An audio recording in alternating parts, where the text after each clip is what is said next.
Hello friends, आपका स्वागत है टेल टाइम्स पर। चलिए शुरू करते हैं आज की कहानी।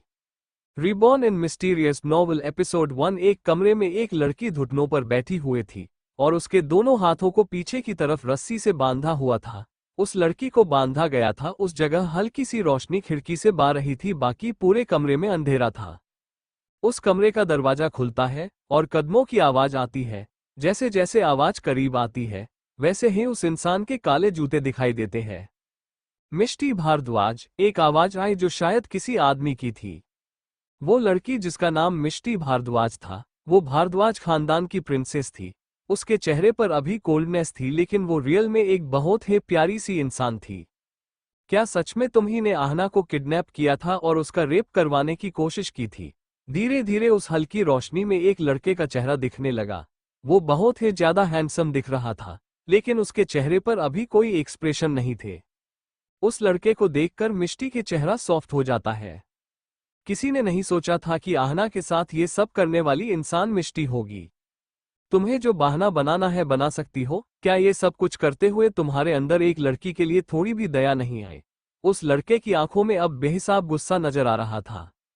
Really don't make me laugh. तुम्हें वैसे भी ये सारी बात आहना ने बता ही दी होगी, तो मुझे समझ नहीं आ रहा तुम अपना टाइम क्यों वेस्ट कर रहे हो। मिष्टी के चेहरे पर उस लड़के को देखकर जो सॉफ्टनेस आई थी, वो उस लड़के की बात सुनकर चली गई। अब उसके चेहरे पर एक कड़वी मुस्कान थी। विवान कपूर, तुम बहुत अच्छी तरह से जानते हो मैं किस तरह की इंसान हूँ। मैं कभी किसी के आगे दया को भीख मांगने के लिए बहाने नहीं बनाती। मिष्टी की आंखों में कोल्डनेस थी और उसके चेहरे पर एक मजाक उड़ाने वाली मुस्कान थी। मिष्टी ऐसी ही थी, उसके कुछ गहरे राज थे जो सिर्फ वही जानती थी। वो मौत भी सामने आ जाए तो डरती नहीं थी।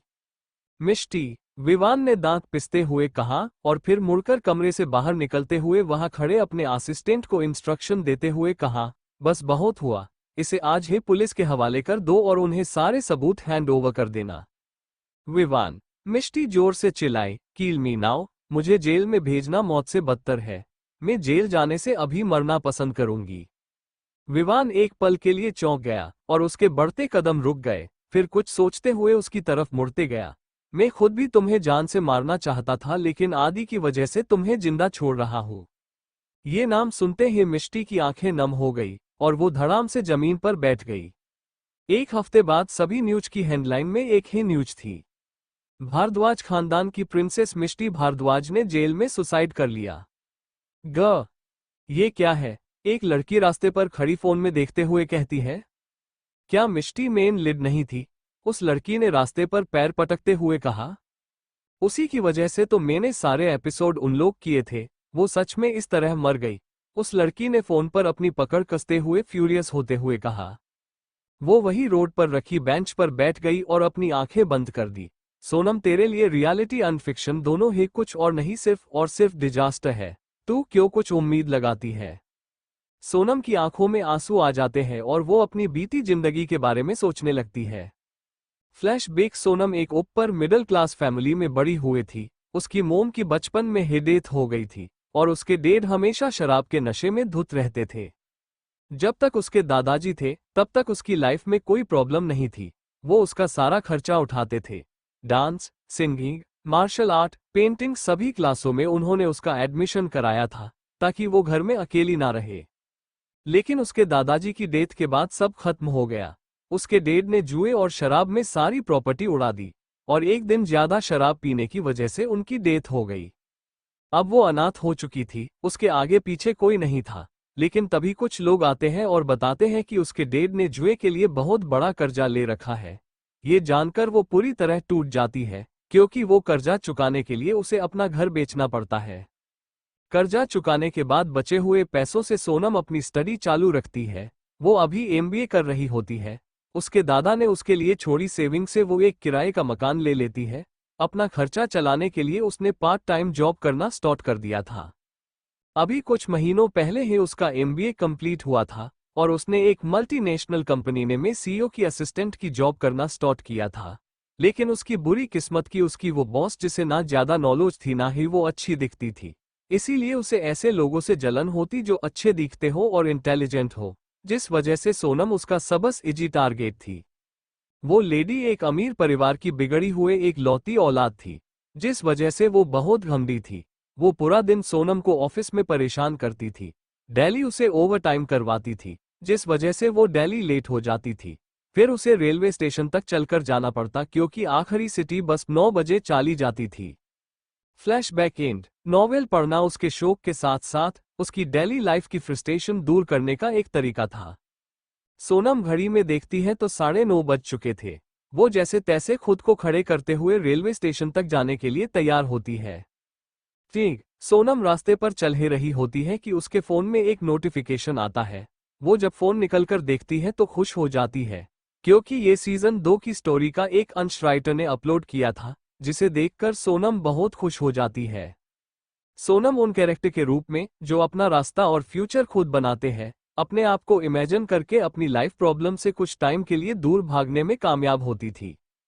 वो अभी उस पार्ट के ऊपर दिए कमेंट को देखकर आश्चर्यचकित हो गई थी। सिर्फ कुछ मिनट में हजारों कमेंट आ गए थे। मैं बहुत क्यूरियस हूं कि ऐसा क्या होने वाला है सीजन 2 में कि लोग बूम आह आह मेरा सिर बहुत दर्द कर रहा है। मेरी पूरी बॉडी में इतना दर्द क्यों हो रहा है। मैं कब सो गई थी। कल जब मैं तारानकन अपने घर वापस जाने के लिए स्टेशन की तरफ जा रही थी तो रास्ते में तारानकन मेरा ट्रक से एक्सीडेंट हो गया। वेट, मैं अभी कहां पर हूं। एक आलिशान कमरे में बड़े से बेड पर एक लड़की जिसने व्हाइट कलर का नाइट ड्रेस पहने हुए बैठी यहां से वहां देख रही थी। ये कहीं बड़े महल जैसा घर लग रहा है, पर मैंने आज से पहले ऐसी जगह कभी नहीं देखी। वो लड़की धीरे से बेड से उतर जाती है। तारानकन, ये कौन है। क्या मैं कोई सपना देख रही हूँ। तारानकन जब वो लड़की सामने आईने में देखती है तो पूरी तरह शॉक हो जाती है।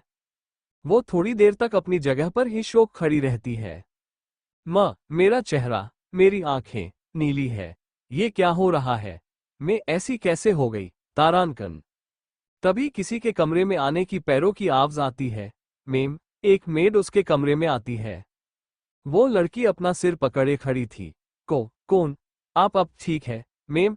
एक मेड जिसकी उम्र 22-23 साल होगी वो एक स्माइल के साथ उसे पूछती है। मेम। वो लड़की कंफ्यूज हो जाती है। मेम, घर में सब लोग कल आपको देखकर बहुत चिंतित थे। अविसा ग्रुप ऑफ इंडस्ट्रीज के लिए ये बहुत बड़ा दिन था। आपको इतनी ज्यादा वाइन नहीं पीनी चाहिए थी। अगर आपको मेरी बात का बुरा लगा हो तो माफ कर देना मेम। ये आपके लिए नींबू पानी, इससे आपका सिर दर्द ठीक हो जाएगा। उस मेड ने पोलाइट होते हुए कहा और अपने हाथ में रही नींबू पानी का ग्लास रखी ट्रे को वही टेबल पर रख दिया। क्या वाइन? लेकिन मैं तो सिर्फ बियर पीती हूँ, वो लड़की आंखें बड़ी करके मन में सोचती है। तारानकन, एक मिनट, क्या उसने अभी अभी अविसा ग्रुप ऑफ इंडस्ट्रीज कहा। तारानकन ये सोचते ही वो पूरी तरह शॉक हो जाती है।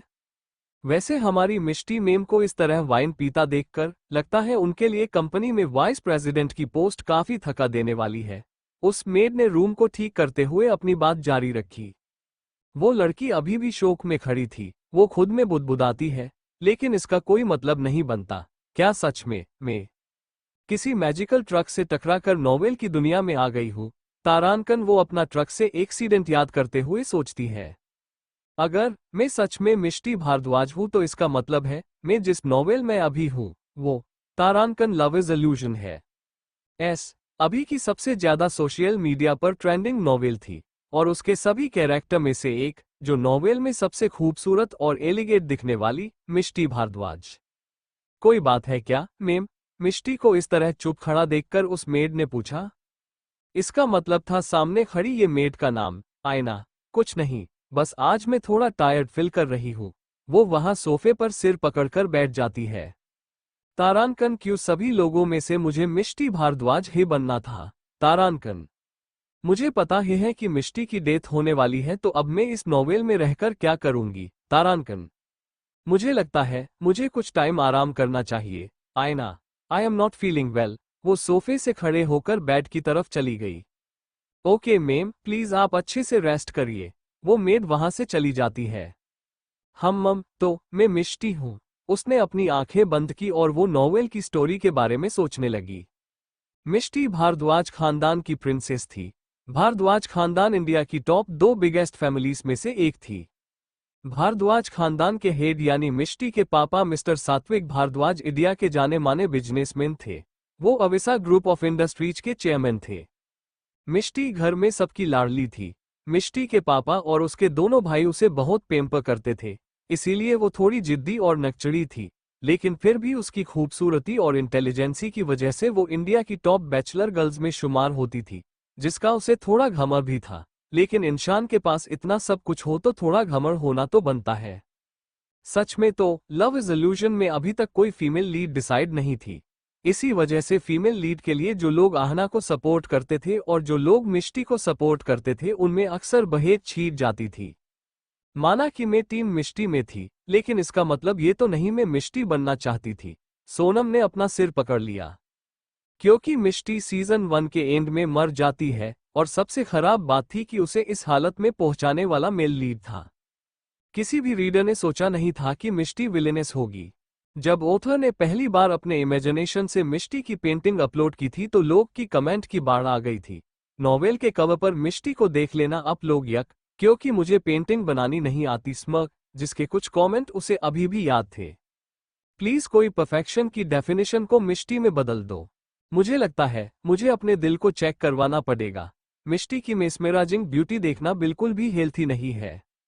ओह, क्या तुम जानते हो, किसी इतनी खूबसूरत लड़की को देखकर आप अपने होश खो सकते हो। हाँ, जब तक सीजन 1 का लास्ट चैप्टर अपलोड हुआ तब तक यही सच था।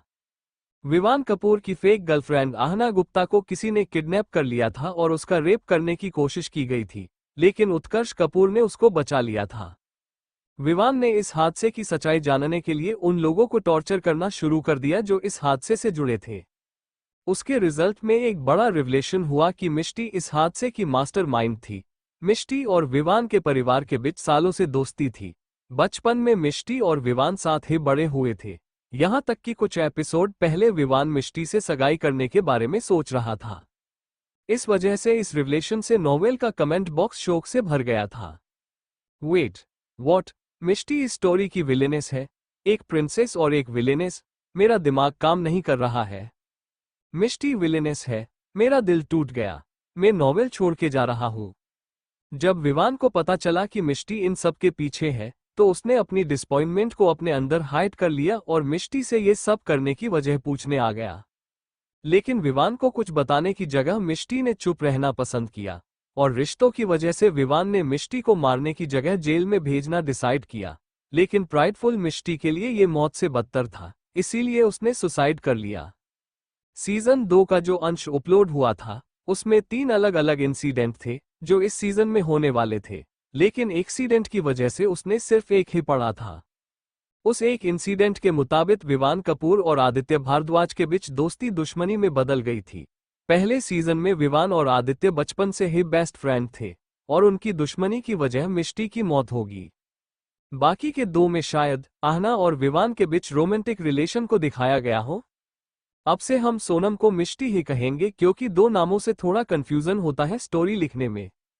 मिष्टी अपनी आंखें बंद करके बेड पर लेट जाती है, तभी उसकी सामने कुछ दृश्य फिल्म की तरह चलने लगते हैं। ये मिष्टी की यादें थी।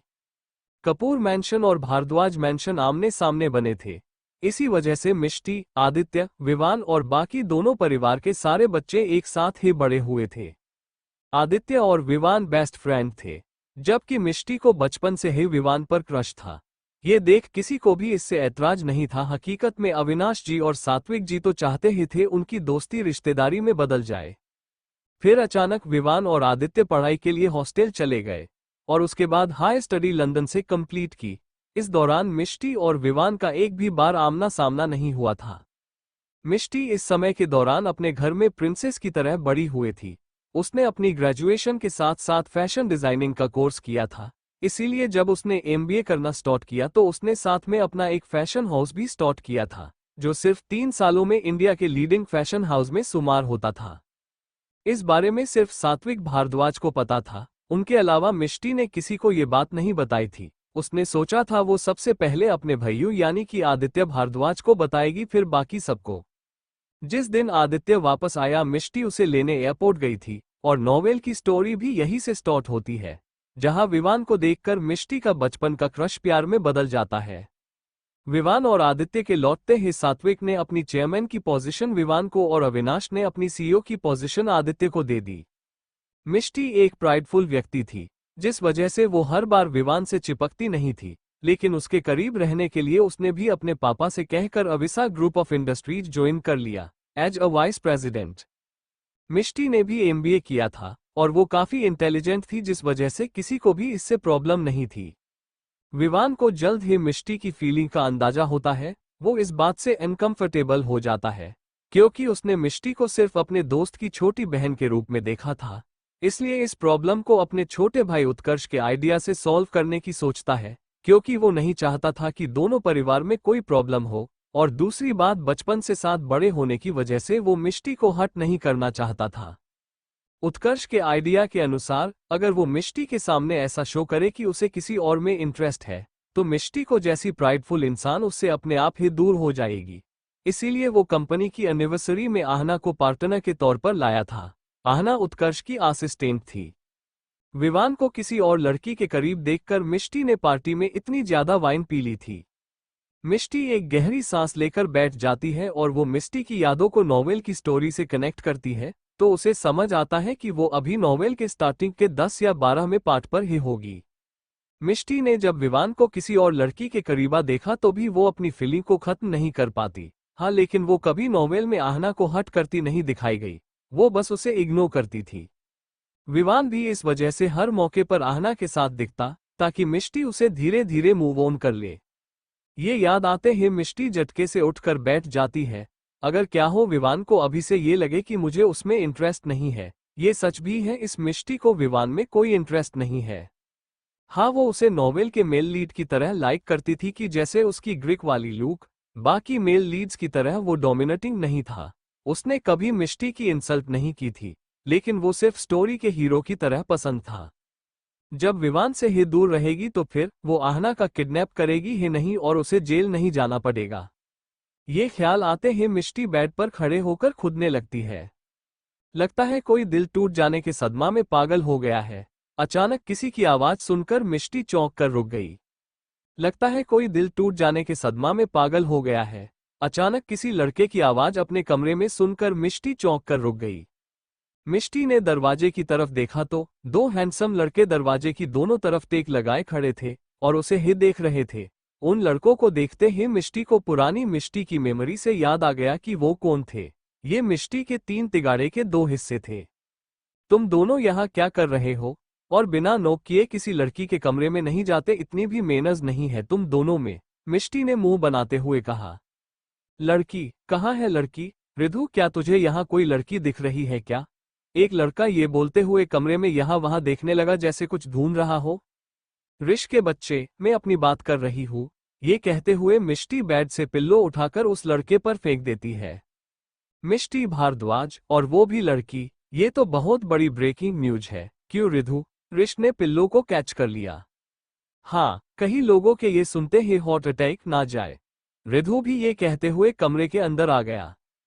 उन दोनों की ऐसी बात सुनकर मिष्टी का दिमाग खराब हो रहा था, तो वो सभी पिल्लो उठाकर एक के बाद एक पिल्लो उनके ऊपर फेंकने लगती है। अब तो मैं कंफर्म हूं कि ये दिल टूट जाने के सदमे में पागल हो गई है, रिधु उन पिल्लों से बचते हुए कहा। हाँ, सही कहा रिधु, लगता है हमें साइकेट्रिस्ट को कंसल्ट करना पड़ेगा, भले ही लोग चाहे क्यों ना कहे। ऋष भारद्वाज की बहन पागल हो गई है। मैं दिल पर पत्थर रखकर तुम्हारा इलाज करवाने को तैयार हूँ, ऋष ने एक पिल्लो को पकड़ के सामने मिष्टी के ऊपर फेंकते हुए कहा। ऋष को देख रिधु ने भी एक पिल्लो लेकर मिष्टी पर फेंक दिया। बिल्कुल, तू चिंता मत कर ऋष, मैं लोगों को समझाने में तुम्हारी हेल्प कर दूंगा। मिष्टी उस पिल्लो से खुद को बचाते हुए साइड हो जाती है और कुछ सोचते हुए उसके फेस पर डेविल स्माइल आ जाती है, बिल्कुल वैसे जैसे थोड़े दिन पहले की थी। वो क्या हुआ था तब? वो अपने चेहरे पर बड़ी मासूमियत लाकर सोचने की एक्टिंग करती है। ये देख और सुनकर ऋष की हंसी छूट जाती है। ये देखकर मिष्टी भी हंसने लगती है। रिधु गुस्से में उसे घूरने लगता है और वो मिष्टी की तरफ आगे बढ़ने लगता है। मिष्टी की बच्ची, तू रुक, तुझे बताता हूँ। रिधु को आगे बढ़ता हुआ देखकर मिष्टी की हंसी रुक जाती है और वो जल्दी से बेड से उतरकर दूसरी तरफ हो जाती है। फिर रिधु मिष्टी को पकड़ने उसके पीछे जाता है और वो दोनों पूरे कमरे में यहाँ से वहाँ भागने लगते हैं, जबकि हमारे ऋष बाबू सोफे पर बैठकर लाइव टॉम एंड जेरी देखने लगते हैं। दोनों ने पूरे कमरे का सत्यानाश कर दिया था। और फिर मिष्टी बेड के पास खड़े होकर, टाइम प्लीज, अब मैं थक गई हूँ, थोड़ी देर बाद कंटिन्यू करेंगे, इतना कहकर बेड पर लेट जाती है और गहरी गहरी सांसें लेने लगती है। वो आधी बेड पर लेटी थी और पैर नीचे लटक रहे थे। उसे देख रिधु भी उसके बाजू में उसी तरह लेट जाता है। ऋष जो मजे से अपना शो देख रहा था, वो शो खत्म होने पर दुखी हो गया, पेंसिव फेस। लेकिन वो इतनी आसानी से कैसे शो खत्म होने देता, इसीलिए माचिस की तीली जगाता है। यक, रिधु, तुझे नहीं लगता आजकल कोई ऑफिस जाकर मोटा हो रहा है, तभी तो इतनी जल्दी थक गया। हाँ, ये तो है। अब मिष्टी हमसे साइकिलिंग में कभी नहीं जीत सकती। रिधु हंसते हुए मिष्टी की तरफ देखता है। रिधु के बच्चे, तू, वो अभी इतना ही बोली थी कि उसे नॉवेल का एक सीन याद आता है, जब ऋष ऐसे ही मिष्टी और रिधु को उलझाकर मजे से शो देखता है। मिष्टी तुरंत ऋष की तरफ देखती है, जो मजे से सोफे पर बैठकर चिप्स खा रहा था। दरअसल मिष्टी की टीवी के पास वाले टेबल के एक खाने में हमेशा चिप्स रहते थे। वो लेट नाइट मूवी देखते हुए खाती थी। ये बात ऋष अच्छे से जानता है, क्योंकि वो और रिधु ज्यादातर हमेशा उसके मूवी पार्टनर बनते थे। मिष्टी आंखें छोटी कर ऋष को घूरते हुए, रिधु, तुझे नहीं लगता कोई कौवा बन रहा है? ये सुनते ही ऋष और रिधु चौंक जाते हैं। रिधु बेड पर बैठते हुए उसकी तरफ देखता है। कौवा? हाँ, कौवा। दो बिल्ली की लड़ाई में कौवा मजे करे। मिष्टी भी बेड पर बैठते हुए वापस ऋष को घूरने लगती है। वही मिष्टी की बातों का मतलब समझते हुए ऋष सोफे से खड़े होते हुए दरवाजे की तरफ जाने लगता है।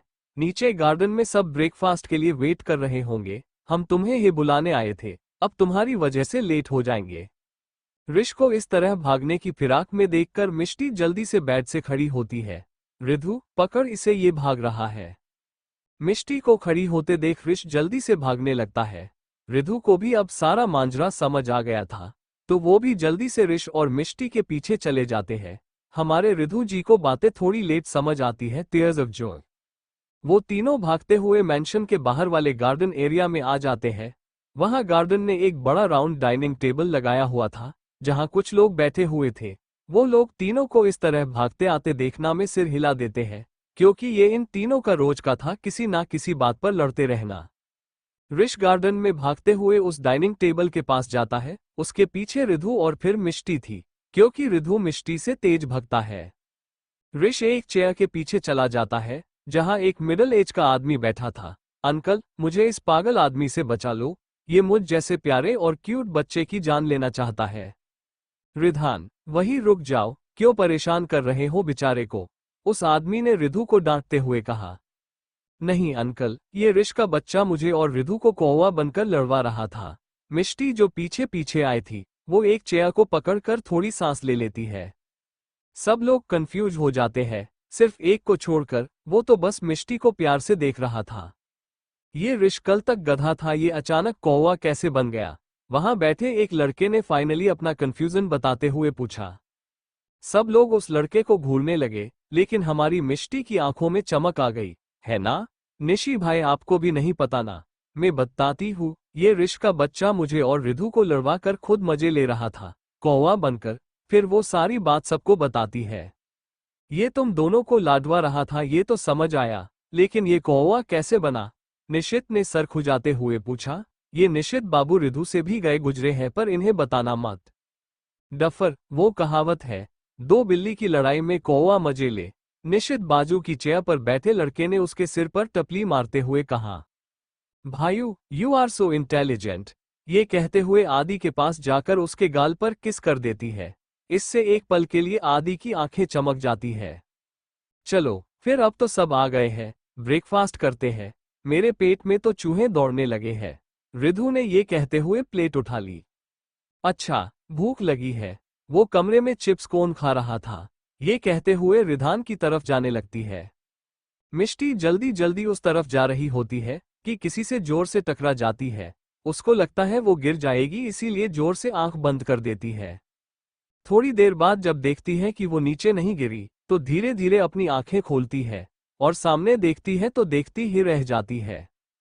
सामने एक एक्स्ट्रा ऑर्डिनरी ऐसा हैंडसम लड़का उसकी तरफ झुक कर खड़ा था। उसका ना ज्यादा फेयर और नहीं डार्क, ऐसा परफेक्ट हैंडसम चेहरा, परफेक्ट शार्प नोज, पतले और परफेक्ट शेप होंठ, और उसकी वो हेजल ब्लू आइज बिल्कुल ओशियन की तरह लग रही थी। कुल मिलाकर वो चाहकर भी नजरें ना हटे उतना हैंडसम था। उस लड़के ने मिष्टी को गिरने से बचाने के लिए कमर से पकड़ा हुआ था। वो दोनों अभी एक दूसरे की आंखों में खोए हुए ही थे कि कुछ टूटने की आवाज आती है। टूटने की आवाज सुनाकर मिष्टी तुरंत होश में आ जाती है और तभी उसे याद आता है कि उसे जिंदा रहना है। इसीलिए वो जल्दी से उस लड़के को धक्का देते हुए सही से खड़ी हो जाती है और पलटकर रिश को घूरने लगती है और मन ही मन उसे कोसती है। आज सिर्फ इस कौए की वजह से पहले ही सिन उसकी मेल लिड से टक्कर हो गई, ऊपर से भगवान जी को इनको इतना हैंडसम क्यों बनाया। जी हाँ, मिष्टी होश में आते ही समझ गई थी कि वो किसी और से नहीं पर स्टोरी के मेल लीड से टकराई है। वैसे तो कायदे से मुझे आपको गिरने से बचाने के लिए थैंक यू कहना चाहिए, लेकिन मैं आपकी वजह से गिरने वाली थी, इसलिए इसे आप इवन समझ लीजिए। खुद को एक गहरी सांस लेकर नॉर्मल करती है और जाकर अपनी खाली चेयर पर बैठ जाती है। सब लोग अभी भी सदमे में थे, क्योंकि आज से पहले मिष्टी ने कभी भी विवान से ऐसे बात नहीं की थी। हाँ, मिष्टी बाय नेचर ऐसी ही थी, लेकिन विवान के सामने वो ऐसे नहीं रहती थी। विवान को भी मिष्टी के बेहद से झटका लगा था, लेकिन वो सबसे पहले खुद को संभाल लेता है और सबको खुद की दिशा में ब्लैंक देखकर, लगता है आप लोगों को आज स्पेशल डिनर नहीं करना है। ये सुनते ही सब होश में आ गए और जल्दी से अपना ध्यान खाने की तरफ कर लिया। मिष्टी अभी सोच ही रही थी कि वो क्या ले खाने के लिए, क्योंकि पूरी टेबल अलग अलग खाने की चीजों से भरी थी। उसने इसमें से आधी चीजें कभी खाई भी नहीं थी कि तभी उसकी प्लेट में कोई सर्व करने लगा। वो एक पल प्लेट में देखती है, फिर अपनी बाजू में देखती है तो आदि बड़े ध्यान से टेबल से कुछ चीजें लेकर उसके प्लेट में रख रहा था। ये देख उसकी आंख नम हो जाती है, क्योंकि बचपन से ही किसी ने सोनम की कभी फिक्र नहीं की थी। उसके दादाजी उसका खर्चा उठाते थे, लेकिन वो उसके चाचा के साथ रहते थे, उससे कभी कभी ही मिलने आते थे। सोनम ने जब मिष्टी की खूबसूरत और प्यार भरी यादों को देखा तभी उसने डिसाइड कर लिया था कि अगर उससे भगवान ने ये मौका दिया है तो वो अब से मिष्टी बनकर ही जिएंगी और इस परिवार के साथ एक खुशहाल जिंदगी बिताएगी। भगवान ने शायद उस पर तरस खाकर उसकी पिछली जिंदगी की सारी कमी इस जिंदगी में पूरी की है। अब वो भी बाकी लोगों की तरह जिंदगी एंजॉय कर पाएगी। ये भी था कि मिष्टी के शरीर में होने की वजह से वो नेचुरली उसकी तरह बिहेव कर पा रही थी। वो उसने तभी महसूस कर लिया था जब वो ऋष और रिधु के साथ थी, तब पता नहीं क्यों पर उसकी बॉडी जैसे उसकी हेल्प कर रही थी कि उसे कैसे बिहेव करना है। स्टोरी आगे कंटिन्यू करने से पहले मैं आपको सभी कैरेक्टर का इंट्रोडक्शन दे देती हूँ, जिससे आगे जाके कोई कंफ्यूजन ना रहे। भारद्वाज परिवार। विश्वंभर भारद्वाज, मिष्टी के दादाजी। विश्वंभर भी की उम्र 76 साल है। ये अब थोड़े बीमार रहते हैं, इसीलिए कमरे से थोड़ा कम बाहर आते हैं। ये अपने परिवार से बहुत प्यार करते हैं, खासकर अपनी पोती से। ये बहुत ही खुशमिजाज इंसान है। शालिनी भारद्वाज, मिष्टी की दादी जी शालिनी जी भी अपने परिवार से बहुत प्यार करती है, लेकिन ये थोड़ी अंधविश्वासी है। ये मिष्टी को नापसंद करती है, इसका कारण आपको स्टोरी में जानने को मिलेगा। विश्वंभर भारद्वाज और शालिनी भारद्वाज के दो बेटे हैं। बड़ा बेटा सात्विक भारद्वाज और छोटा बेटा शालीन भारद्वाज। सात्विक भारद्वाज, मिष्टी के पापा सात्विक भारद्वाज की उम्र 55 साल है, लेकिन वो बहुत फिट है। वो अपने परिवार से बहुत प्यार करते हैं। ये बिल्कुल अपने पापा पर गए हैं। वो अविसा ग्रुप ऑफ इंडस्ट्रीज के चेयरमैन थे, लेकिन उन्होंने ये पोस्ट अपने बेटे को ना देकर विवान को दी, क्योंकि उनका मानना था वो ज्यादा काबिल है। ये बहुत ही सिद्धांत प्रिय इंसान है, लेकिन बात अगर मिष्टी की हो तो ये सब भूल जाते हैं, क्योंकि उनकी बेटी उनकी जान है। रोशनी भारद्वाज, मिष्टी की मोम, ये भी अपने परिवार से बहुत प्यार करती है। इन्होंने हमेशा अपने पति के हर फैसले में उनका साथ दिया है। सात्विक जी इनको पलकों पर बिठाकर रखते हैं। ये बहुत ही डाउन टू अर्थ है। अपने बच्चों को भी इन्होंने यही सिखाया है। हाँ, मिष्टी सबके लाड प्यार की वजह से थोड़ी बिगड़ी है, लेकिन वो भी इनके सामने सीधे चलती है। ये भी मिष्टी से बहुत प्यार करती है, लेकिन इनका मानना है कि सब सिर्फ प्यार करे और डांटे नहीं तो वो ज्यादा बिगड़ जाएगी। सात्विक भारद्वाज और रोशनी भारद्वाज के 3 बच्चे हैं। आदित्य भारद्वाज, मिष्टी के भाइयों आदित्य भारद्वाज 27 साल के हैं। ये अवीसा ग्रुप के सीईओ है। ये दिखने में बहुत ही हैंडसम है। लड़कियां इनके लिए भी पागल है, लेकिन ये किसी को भाव नहीं देते। इन्हें बस एक ही लड़की से फर्क पड़ता है, वो है इनकी बच्ची यानी उनकी छोटी बहन मिष्टी भारद्वाज। अपने दोनों भाई बहन को उसने ही बड़ा किया है, इसलिए वो उन्हें बिल्कुल अपने बच्चों की तरह मानते हैं। लेकिन मिष्टी से इनका अलग ही नाता है। ये सब क्यों, वो हम स्टोरी में देखेंगे। Cold sweat smile. महर्षि भारद्वाज, मिष्टी का ट्विंस ब्रदर, ये है हमारे ऋष बाबू, उम्र 23 साल। इन्हें अपना ये महर्षि नाम बिल्कुल नहीं पसंद क्योंकि ये ओल्ड फैशन लगता है और इनके प्रोफेशन के साथ बिल्कुल फिट नहीं बैठता। जी हाँ, ऋष भारद्वाज इंडिया का सुपरस्टार है। इनके नाम से ही मूवीज हिट होने की गारंटी होती है। ये मिष्टी के क्राइम पार्टनर है। ये मिष्टी के बारे में सब जानते हैं, जो बातें मिष्टी को लगता है कोई नहीं जानता वो भी। ये मिष्टी पर जान छिड़कते हैं लेकिन उसे तंग भी करते रहते हैं। मिशिका भारद्वाज, हमारी कहानी की विलेनेस। इन्हें प्यार से सब मिष्टी ही बुलाते हैं, तो शायद ही किसी को इनका मिशिका नाम पता हो। ये भारद्वाज खानदान की प्रिंसेस की तरह पली बड़ी है। ये बेहद खूबसूरत है, दूध जैसा गोरा रंग, hazel green eyes, perfect red cherry जैसे होंठ। ये थोड़ी घमंडी है लेकिन कभी किसी को नुकसान नहीं पहुंचती। हाँ, इनसे पंगा लेने वालों को औकात दिखाने में इन्हें वक्त नहीं लगता। इनके कुछ राज हैं जो आपको स्टोरी में पता चलेंगे। पुरानी मिष्टी और नई मिष्टी में सिर्फ एक ही फर्क होगा, वो ये कि नई मिष्टी के लिए विवान इम्पोर्टेंट नहीं होगा। शालीन भारद्वाज, मिष्टी के चाचा, ये बिल्कुल भी अपने नाम की तरह नहीं है। ये बहुत ही लालची इंसान है, अपने बड़े भाई से जलते रहते हैं। माया भारद्वाज, मिष्टी की चाची, ये भी अपने पति की तरह लालची औरत है। इसे रोशनी जी के परिवार से कोई भी पसंद नहीं है, खासकर मिष्टी, क्योंकि वो उनकी बेटियों से ज्यादा खूबसूरत और टैलेंटेड है। शालीन भारद्वाज और माया भारद्वाज की दो बेटियां हैं। सोनाली भारद्वाज, मिष्टी की कजिन, ये अपने माँ बाप पर गई है। ये मिष्टी से कुछ महीने ही छोटी है। इन्हें सिर्फ पैसों से मतलब है, इसीलिए ये विवान को अपना बनाना चाहती है, लेकिन विवान इनकी तरफ आंख उठाकर भी नहीं देखता। इन्हें मिष्टी से सख्त नफरत है क्योंकि सब उसे पेम्पर करते हैं। रावी भारद्वाज, मिष्टी की कजिन, ये बहुत साफ दिल की है। इन्हें अपने माँ बाप से ज्यादा लगाव नहीं है क्योंकि इनकी ज्यादातर परवरिश रोशनी जीने की है। ये भी बेहद खूबसूरत है। इनकी उम्र 21 साल है और अभी फैशन डिजाइनिंग की पढ़ाई कर रही है। इनकी रोल मॉडल उसकी मिष्टी दी है। बाकी भारद्वाज परिवार से जुड़े लोगों के बारे में स्टोरी आगे बढ़ेगी वैसे जानेंगे। तारांकन कपूर परिवार, नरेंद्र कपूर, विवान के दादाजी। नरेंद्र जी और विश्वंभर जी बहुत अच्छे दोस्त हैं। अब इनकी भी उम्र हो गई है। ये अभी हॉस्पिटल से घर आए हैं तो वो ज्यादा देखने नहीं मिलेंगे। ये अपने परिवार से बहुत प्यार करते हैं, लेकिन इनके लिए किसी भी इंसान का खानदान बहुत मायने रखता है। सुलोचना कपूर, विवान की दादीमाँ सुलोचना जी भी अपने पति की तरह ही सोच रखने वाली औरत है, इसीलिए इन्हें विवान के लिए मिष्टी बहुत पसंद है। वो बिल्कुल उनकी तरह हाई स्टेटस से है।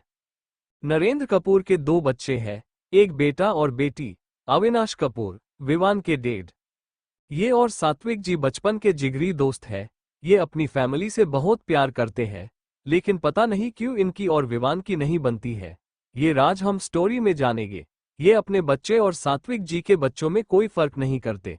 उन्हें सभी बच्चों से प्यार है, स्पेशली मिष्टी। वो बचपन से ही उसे अपने घर की बहू बनाना चाहते हैं। ये अपनी पत्नी रिद्धिमा कपूर से बहुत प्यार करते हैं।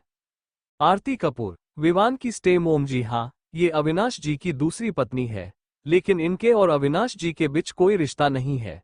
लेकिन ये उनके बच्चों से बहुत प्यार करती है, इसीलिए सभी बच्चे इन्हें माँ ही मानते हैं।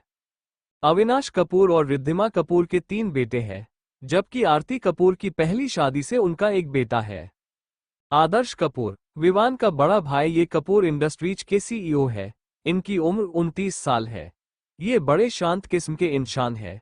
इनके लिए फैमिली बहुत इंपॉर्टेंट है। ये विवान के बहुत करीब है और रिधु को अपने बच्चे की तरह ट्रीट करते हैं। ये अभी सिंगल है क्योंकि वो अपनी एक्स गर्लफ्रेंड को नहीं भूल पा रहे, जिसके बारे में सिर्फ विवान और आदि को पता है। इनकी लव स्टोरी के बारे में स्टोरी में जानेंगे, और ये मिष्टी को बिल्कुल आदि की तरह अपनी बच्ची मानते हैं। विवान कपूर, हमारी कहानी के मेल लीड, ये अविसा ग्रुप के चेयरमैन है। इनकी उम्र 27 साल है और ये दिखने में बेहद हैंडसम है, जिसके बारे में पिछले भाग में बता दिया। इनकी अपने पिता से नहीं बनती, लेकिन ये अपनी मोम और भाइयों से बहुत प्यार करते हैं। इन्हें पता नहीं क्यों प्यार शब्द से एलर्जी है, इसीलिए ये चाहते थे कि मिष्टी आगे बढ़ जाए, क्योंकि बाकी सब की तरह इनके लिए भी मिष्टी उन लोगों की प्रिंसेस थी। हाँ, लेकिन वो उससे वैसे वाला प्यार नहीं करता था। ये सात्विक जी के बहुत क्लोज है, उन्हें अपना गार्डियन मानते हैं। ये आहना के साथ भी फेक क्लोजनेस का नाटक करते थे। उन दोनों के बीच कोई दिल हुए होती है, इनके भी कुछ राज हैं जो कहानी में बताए गए। उत्कर्ष कपूर, विवान का छोटा भाई, ये आरती जी के पहली शादी की संतान है। उनकी उम्र भी 26 साल है। लेकिन जिस तरह आरती जी ने कपूर ब्रदर्स को अपना लिया था, वैसे ही अविनाश जी ने उत्कर्ष को अपना लिया था। ये घर में विवान से बहुत प्यार करते हैं, बाकी सबसे भी करते हैं लेकिन उसे थोड़ा ज्यादा।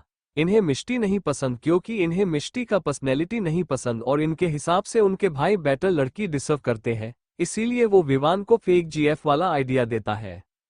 रिधान कपूर, विवान का छोटा भाई, ये कपूर खानदान के सबसे छोटे शहजादे हैं। इनकी उम्र 23 साल है, लेकिन इनके बारे में कोई नहीं जानता। ये बहुत शांत किस्म के इंसान है। घर में सिर्फ अपने पापा और आदर्श भाई के नजदीक है, बाकी किसी से ज्यादा बात नहीं करते। ये मिष्टी और ऋष के बेस्ट फ्रेंड है। इन तीनों का 3 तिगाड़ा है। उन दोनों के सामने ये बिल्कुल अलग इंसान बन जाते हैं, एकदम खुशमिजाज। ये एक सिंगर है जिसके बारे में किसी को नहीं पता सिवाय मिष्टी और ऋष के, ऐसा इनको लगता है। बाकी सात्विक जी, अविनाश जी, आदर्श, विवान आदि इन सबको पता है और दुनिया के सामने ये ऋष के मैनेजर का काम करते हैं। नरेंद्र और सुलोचना कपूर की बेटी के बारे में हम आगे स्टोरी में जानेंगे। तारांकन, राठौड़ परिवार। स्टोरी में राठौड़ परिवार की भी इंपॉर्टेंस है। दिग्विजय राठौड़, ये राठौड़ परिवार के मुखिया है। विश्वंभर जी, नरेंद्र जी और दिग्विजय जी तीनों बहुत अच्छे दोस्त हैं और उनकी यही परंपरा उनकी बाकी पेठी में भी चली आई है। ये तीनों दोस्त एक जैसे हैं, जिनके लिए परिवार बहुत इम्पोर्टेंट है। इनके पत्नी की कुछ सालों पहले मृत्यु हो गई थी। इनके 2 बच्चे हैं, एक बेटा और एक बेटी। हर्षद राठौड़, अपने पिता की तरह ये भी बहुत अच्छे इंसान है और ये बेहद खुशमिजाज और मजाकिया किस्म के इंसान है। ये सात्विक जी और अविनाश जी के बचपन के दोस्त हैं। ये तीनों साथ में ही बड़े हुए हैं। इन्होंने जब अविसा की नींव रखी गई तब सबसे पहला इन्वेस्टमेंट किया था, जिस वजह से वो अविसा ग्रुप के 10% शेयर्स होल्डर है। सभी बच्चों में इनकी फेवरेट मिष्टी है। निशा राठौड़, हर्षद जी की वाइफ, इनकी और रोशनी जी की बहुत अच्छी बनती है। वैसे तो ये रोशनी जी और रिद्धिमा जी बहुत अच्छी दोस्त थी, लेकिन रिद्धिमा जी के जाने के बाद सिर्फ ये दोनों ही रह गई। इन दोनों की आरती जी से कोई प्रॉब्लम नहीं है, पर वो अपनी दोस्त की जगह उन्हें नहीं दे पाती। ये सभी बच्चे से बहुत प्यार करती है। हर्षद और निशा राठौड़ के 2 बेटे हैं। सिद्धार्थ राठौड़, ये इनके बड़े बेटे हैं। इनकी उम्र 29 साल है। ये राठौड़ कॉर्पोरेशन के सीईओ है। ये और आदर्श दोनों बेस्ट फ्रेंड है। इनकी 2 साल पहले शादी हो गई है, लेकिन इनकी और इनकी वाइफ के बीच का रिश्ता अजनबियों जैसा है। डिटेल स्टोरी में बताएंगे। ये मिष्टी को अपनी छोटी बहन मानते हैं और उससे बहुत प्यार करते हैं। अमायरा राठौड़, ये सिद्धार्थ की वाइफ है। इनकी उम्र 28 साल है। ये बहुत खूबसूरत है, लेकिन हमारी विलेनेस से कम। ये अपनी फैमिली से बहुत प्यार करती है। इनके बारे में बाकी डिटेल स्टोरी में बताएंगे। ये अभी अपने पति के साथ एक टूर पर गई है, जहां सबने इन्हें जबरदस्ती भेजा है। निशित राठौड़, ये इनके छोटे बेटे हैं। इनकी उम्र 27 साल है और ये विवान और आदि के चढ़ी बड़ी है। ये बेहद मस्तमोला इंसान है, अपने पापा की तरह। इन्हें राठौड़ कॉर्पोरेशन नहीं ज्वाइन करना था तो उन्होंने अविसा ग्रुप ज्वाइन कर लिया। इसीलिए हर्षद जी ने वो 10% शेयर्स इनके नाम कर दिए। अब ये उस कंपनी के कू है। ये अपने भाई की तरह मिष्टी को अपनी छोटी बहन मानते हैं। दिग्विजय जी की बेटी के बारे में स्टोरी में एंट्री के टाइम बताएंगे। तारांकन, ये तीनों फैमिली भारद्वाज, कपूर और राठौड़ तीनों सालों से करीबी थे। लेकिन जब अविनाश जी, सात्विक जी और हर्षद जी के साथ साथ उनकी वाइफ भी फ्रेंड्स थी, तो वो लोग डिसाइड करते हैं कि सब लोग हर संडे का दिन साथ में बिताएंगे। अगर कोई सिटी में नहीं होता तो अलग बात है, लेकिन जब तक यहाँ मौजूद हो सबको आना पड़ेगा। और ये रूल आज भी फॉलो करते हैं।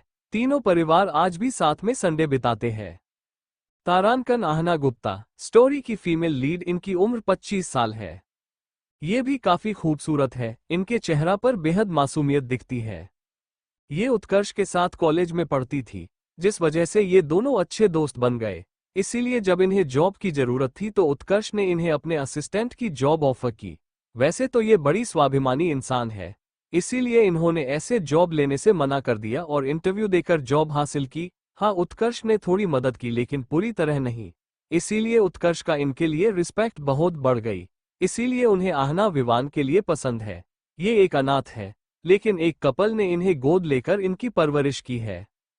इनके असली परिवार के बारे में स्टोरी में आगे पता चलेगा।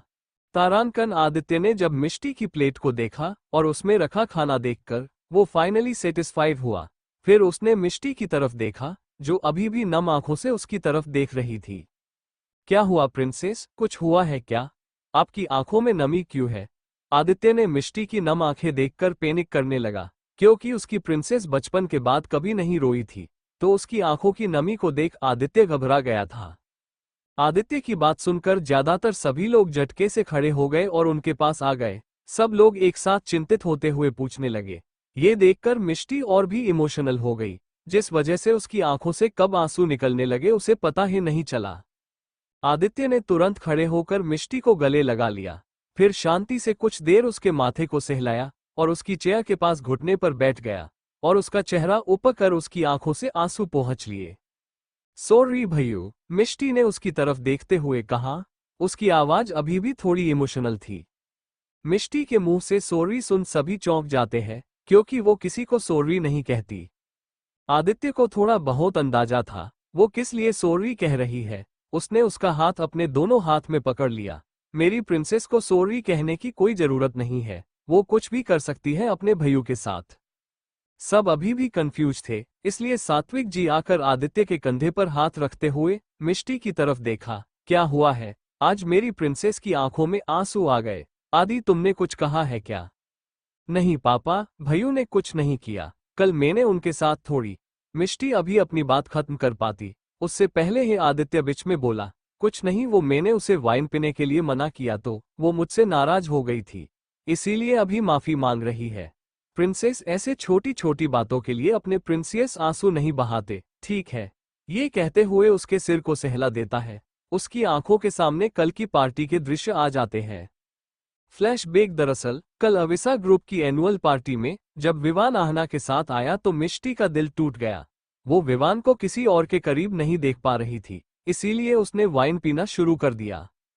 आदित्य शुरुआत से ही मिष्टी की तरफ देख रहा था, क्योंकि उसे अंदाजा हो गया था कि विवान को किसी और के साथ मिष्टी देख नहीं पाएगी। उसे पता था उसकी प्रिंसेस बहुत प्राइडफुल इंसान है, इसलिए वो सबके सामने तमाशा नहीं करेगी। लेकिन उसे इस तरह वाइन पीता देखकर उससे टेंशन हो रही थी, तो वो सबसे एक्सक्यूज लेकर मिष्टी की तरफ चला गया। प्रिंसेस, चलो मैं ऋष से कहता हूँ, वो तुम्हें घर छोड़ देगा। आदित्य ने मिष्टी के हाथ से वाइन का ग्लास ले लिया। वो अविसा ग्रुप का सीईओ था, इसलिए पार्टी छोड़कर नहीं जा सकता था, लेकिन अपनी बहन को हट होता भी नहीं देख सकता था। मुझे नहीं जरूरत आपकी। आदित्य, जो मिष्टी का हाथ पकड़ने जा रहा था, उसके हाथ को मिष्टी ने झटक दिया, फिर गुस्से से उसकी तरफ देखती है। आपको पहले से पता था ना? आपने मुझे क्यों नहीं बताया? प्रिंसेस, मैं तुम्हें बताना। आदित्य ने इतना ही कहा था कि मिष्टी उसे हाथ दिखाकर रोक देती है। आई हेट यू भाई, मैं आपको कभी माफ नहीं करूंगी। इतना कहते हुए वो पार्टी से निकल जाती है। फ्लैशबैक एंड, आदित्य ने भले ही कह दिया हो, ये छोटी बात है, लेकिन अभी सिर्फ आदित्य ही जानता था कि वो कितना रिलीव फील कर रहा था। वो सुबह से ही डरा हुआ था कि अगर मिष्टी उससे सच में नाराज हो गई तो वो अपनी प्रिंसेस को कैसे मनाएगा। वो उससे बात किए बिना नहीं रह सकता, इसलिए अभी थोड़ी देर पहले जब मिष्टी ने उसके गाल पर क्विक किस की तो वो चौंक गया था। उसने तो ये भी सोच लिया था वो रात को विवान से इस बारे में बात करेगा। चाहे कुछ भी हो, वो अपनी प्रिंसेस को फिर से हट नहीं होने देगा। अपने भैयों की बात सुन मिष्टी उनकी तरफ देख हाँ में सिर हिला देती है, लेकिन वो जानती थी को ये आदित्य के लिए कितना मायने रखता था। तारांकन नोवेल में दिखाया था, पार्टी के बाद आदित्य बहुत हट होता है, क्योंकि उसकी प्रिंसेस की आंखों में पहली बार उसके लिए डिसअपॉइंटमेंट होती है। वो घर आकर काफी देर तक मिष्टी के कमरे के बाहर खड़ा रहा था, लेकिन अंदर जाने की हिम्मत नहीं हुई थी। फिर दूसरे दिन यानी आज के दिन मिष्टी उसे पूरी तरह इग्नोर करती है, जिससे उसका दिल टूटने लगता है। इसी वजह से रात को जब सभी लड़के बैठे होते हैं तो वो विवान से साफ साफ शब्दों में कह देता है कि अगर अब मिष्टी उसकी वजह से हट हुए तो वो उससे बात नहीं करेगा। इस घटना की वजह से आदि और विवान के बीच में थोड़ा मनमुटाव आने की शुरुआत हो जाती है, जो धीमे धीमे बढ़ता जाता है और मिष्टी की डेथ फिर सब खत्म कर देती है। तारांकन, मिष्टी का दूध जैसा सफेद चेहरा रोने की वजह से लाला हो गया था। इस वजह से सबको वो और भी ज्यादा क्यूट लग रही थी, इसीलिए लगभग सबने बारी बारी उसके गाल खींच दिए, जिससे उसके गाल और भी लाल हो गए। इसी वजह से वो सबसे गुस्सा होकर अपना मुंह फुला लिया, जिसे वो और भी प्यारी लग रही थी, बिल्कुल बिल्ली के बच्चे की तरह। सबका वापस गाल खींचने का मन हुआ, लेकिन बाजू में बैठे आदित्य की गुस्से भरी आंखें देख सब अपनी अपनी जगह जाकर बैठ गए। आदित्य को बिल्कुल पसंद नहीं था जब कोई उसकी प्रिंसेस के गालों को खींचे। वो अपनी बहन के लिए बहुत पजेसिव था। वो इस वजह से कभी कभी सात्विक जी से भी लड़ जाता था। लेकिन अभी आदित्य के अलावा और कोई भी था जो गुस्से में सबको घूर रहा था। जी हाँ, हमारे मेल लीड यानी विवान बाबू। ये गुस्सा किस लिए है, ये उन्हें खुद ही समझ में नहीं आ रहा था। आज जब वो सुबह ब्रेकफास्ट के लिए आया तो उसे एक इम्पोर्टेंट कॉल आ गया था। वो गार्डन में सबसे थोड़ी दूर साइड में खड़े होकर कॉल पर बात कर रहा होता है। वो कॉल कट करके मुड़ा तो दूसरी साइड से ऋष उसके पीछे रिधु दौड़ते आ रहे थे। ये देख उसने नामे सिर हिला दिया, क्योंकि उनका कुछ नहीं हो सकता कोल्ड स्वेट स्माइल। वो अभी अपनी नजरें हटाया ही था कि उसकी आंखों में कुछ फ्लैश हुआ और उसने फिर नजरें उसी तरफ कर दी। वहां से अब मिष्टी दौड़ते आ रही थी। उसे देख ऐसा लगा जैसे वो थोड़ी देर सांस लेना भूल गया। मिष्टी जब से वो वापस आया था उसके आसपास बहुत कॉन्शियस रहती थी, जैसे उसके आसपास होने पर अपने कपड़े पर ध्यान देती। मिष्टी बचपन से ही ऋष और रिधु की तरह बॉयज जैसे कपड़े पहनती थी और ऑफिस में सूट पहनकर जाती थी। फिर उसके आसपास वो ज्यादातर शांत ही रहती थी। इस वक्त मिष्टी ने वो ही नाइट ड्रेस ही पहना हुआ था, व्हाइट कलर का पांडा की प्रिंट वाला टॉप और नीचे शॉर्ट्स। वो उसमें हद से ज्यादा क्यूट दिख रही थी। फिर उसका निशित के बैठकर क्यूटली समझना हो, उसने सब कुछ बिना पल के झपकाए ऑब्जर्व किया। मिष्टी ने जब आदित्य के गाल पर क्विक किस किया तो उसे बिल्कुल अच्छा नहीं लगा, इसीलिए उसने वहां से नजर हटा ली, क्योंकि वो इस फीलिंग से फ्रस्ट्रेटेड फील कर रहा था और फोन में देखते हुए डाइनिंग टेबल के पास जाने लगा। तभी दोनों की टक्कर हो गई। जब उसने मिष्टी को भिंच के आंखों बंद करे अपनी बाहों में देखा तो उसकी दिल ने अन्यास हो एक बिट मिस कर दी। जब मिष्टी ने आंखें खोली और दोनों एक दूसरे की आंखों में खो गए तो उसका मन कर रहा था जैसे वक्त यही थम जाए। वो अपने ही ख्याल से चौंक गया। तभी कुछ टूटाने की आवाज और मिष्टी के दूर जाने ने उसे रियलिटी में ला दिया। वो अभी अपने हाथों को ही देख रहा था जिसमें उसने मिष्टी को थामा था। उसे बिल्कुल अच्छा नहीं लगा मिष्टी का इस तरह दूर जाना। उसका मन किया वो प्लेट तोड़ने वाले का सिर तोड़ दे, लेकिन ऐसा नहीं कर सकता ना, उन्हें पता ही नहीं था प्लेट किसने तोड़ी थी। यक, आज तो बच गए हमारे ऋष बाबू। और फिर मिष्टी का उससे रुड़ली बात करना उसे अच्छा नहीं लगा, लेकिन उसने तब तक खुद को हैंडल कर लिया था। उसके मन में चाहे कुछ भी चेहरे पर कभी नहीं दिखता, उसका चेहरा हमेशा एक्सप्रेशन लेस ही रहता, जिसे कोई भी कह नहीं सकता उसके मन में क्या चल रहा है। वो सबको डांटते हुए अपनी चेयर पर जाकर बैठ तो गया था, लेकिन उसकी नजरें बार बार मिष्टी की तरफ उठ रही थी। जब मिष्टी को आदित्य की तरफ नम आंखों से देखते देखा तो उसके सीने में तीर की तरह चुभ रहा था। वो भी अपनी जगह से खड़े होकर उसके पास जाना चाहता था, लेकिन किसी तरह खुद को रोक लिया। मिष्टी की आंखों में जब आंसू आना शुरू हुए तो उसके हाथों में मुठिया बंध गई थी। जब उसे पता चला कि मिष्टी कल की बात के लिए रो रही है तो उसे अब खुद पर गुस्सा क्यों उसने वो सब नाटक किया। उसने भी कल देखा था मिष्टी को आदि से गुस्सा होकर जाते, लेकिन कल वो ये देखकर रिलीफ फील कर रहा था कि मिष्टी अब आगे बढ़ जाएगी। लेकिन आज सब उल्टा हो रहा था। एक ही रात में ऐसा क्या बदल गया है, उसे समझ नहीं आ रहा था। अब विवान बाबू को कौन बताए कि एक रात में पूरा इंसान ही बदल सकता है। तारांकन, लगता है आज ब्रेकफास्ट नसीब नहीं होगा। सोनाली, जो मिष्टी को इतना अटेंशन मिलते देखकर जलभून गई थी, वो मुंह बिगाड़ते हुए बोली। उसकी बात सुनकर सब लोग उसकी तरफ घूरने लगते हैं, जिसे देख सोनाली सकाबका जाती है। ये देख माया जी झूठी मुस्कान लिए बोली, अरे वो क्या है सोना बेबी, से भूख बर्दाश्त नहीं होती तो वो कुछ भी बोल देती है। मिष्टी बेटा, अब अगर आपका हो गया हो तो हम सब खाना शुरू करें। किसी को भी उनकी बातें पसंद नहीं आती, लेकिन सब अभी तमाशा नहीं करना चाहते थे, इसलिए चुप रहते हैं। बिल्कुल चाची, मैंने कहा सोना का हाथ पकड़ा हुआ है जो आप मुझसे पूछ रही हैं, या फिर आप चाहती हैं कि मैं सोना बेबी को अपने हाथों से खाना खिलाऊं? मिष्टी चेहरे पर बड़ी मासूमियत लाकर कहती है। वो बेबी वर्ड पर जोर देती है। वहीं उसकी बात सुनकर ऋष और संयम जोर जोर से हंसने लगते हैं। वहीं बाकी सब भी मुंह दबाकर हंसने लगते हैं, जबकि सबको खुद पर हंसता देख चाची जी और सोनाली का मुंह काला पड़ जाता है। बाद में सब लोग खाना शुरू कर देते हैं। सोनाली अभी भी अपने हाथों में कसकर चम्मच पकड़े बैठी थी। ये देखकर चाची जी सोनाली के हाथ पर हाथ रखते हैं और उसकी तरफ देखकर एक ईविल स्माइल करते हैं, जैसे उनके दिमाग में कुछ चल रहा हो। फिर खाना खाते हुए, आरती जी, अब तो लगता है आपकी मुराद पूरी होने वाली है। आरती जी उनकी बात सुनकर चौंक गई। मेरी मुराद? थोड़े कंफ्यूज होते हुए पूछा। हाँ, आप ही तो कहती थी, आपकी दिली तमन्ना है कि आपके घर में जल्द से जल्द बहू आ जाए। माया जी ने चेहरे पर मुस्कान सजाए आरती जी की तरफ देखा। हाँ, ये तो है, लेकिन क्या कर सकते हैं? आप तो जानती हैं कि आदर्श अभी शादी के लिए तैयार नहीं है। आरती जी के चेहरे पर उदासी छा गई। तो क्या हुआ, आदर्श शादी के लिए तैयार नहीं है तो आप पहले विवान की शादी कर दीजिए। माया जी ने जैसे नॉर्मल बात कर रही हो वैसे ही कह दिया, लेकिन उनकी बात सुनकर सब चौंक गए। विवान की शादी? आरती जी ने हैरान होते हुए पूछा। हाँ, विवान की शादी, और मैंने सुना है कि कल ऑफिस की एनुअल पार्टी में विवान किसी लड़की के साथ आया था, और सोना भी बता रही थी वो लड़की काफी खूबसूरत थी। माया जी ने तिरछी नजरों से मिष्टी को देखते हुए कहा। मोम, सोनाली ने कुछ कहने की कोशिश की, लेकिन माया जी ने उसका हाथ दबाते हुए तिरछी नजर से मिष्टी की तरफ इशारा किया। ये देख सोनाली के चेहरे पर भी स्माइल आ गई। हाँ आंटी, उसकी और विवान जी की जोड़ी भी अच्छी लग रही थी। सोनाली ने अपनी माँ का साथ देते हुए कहा।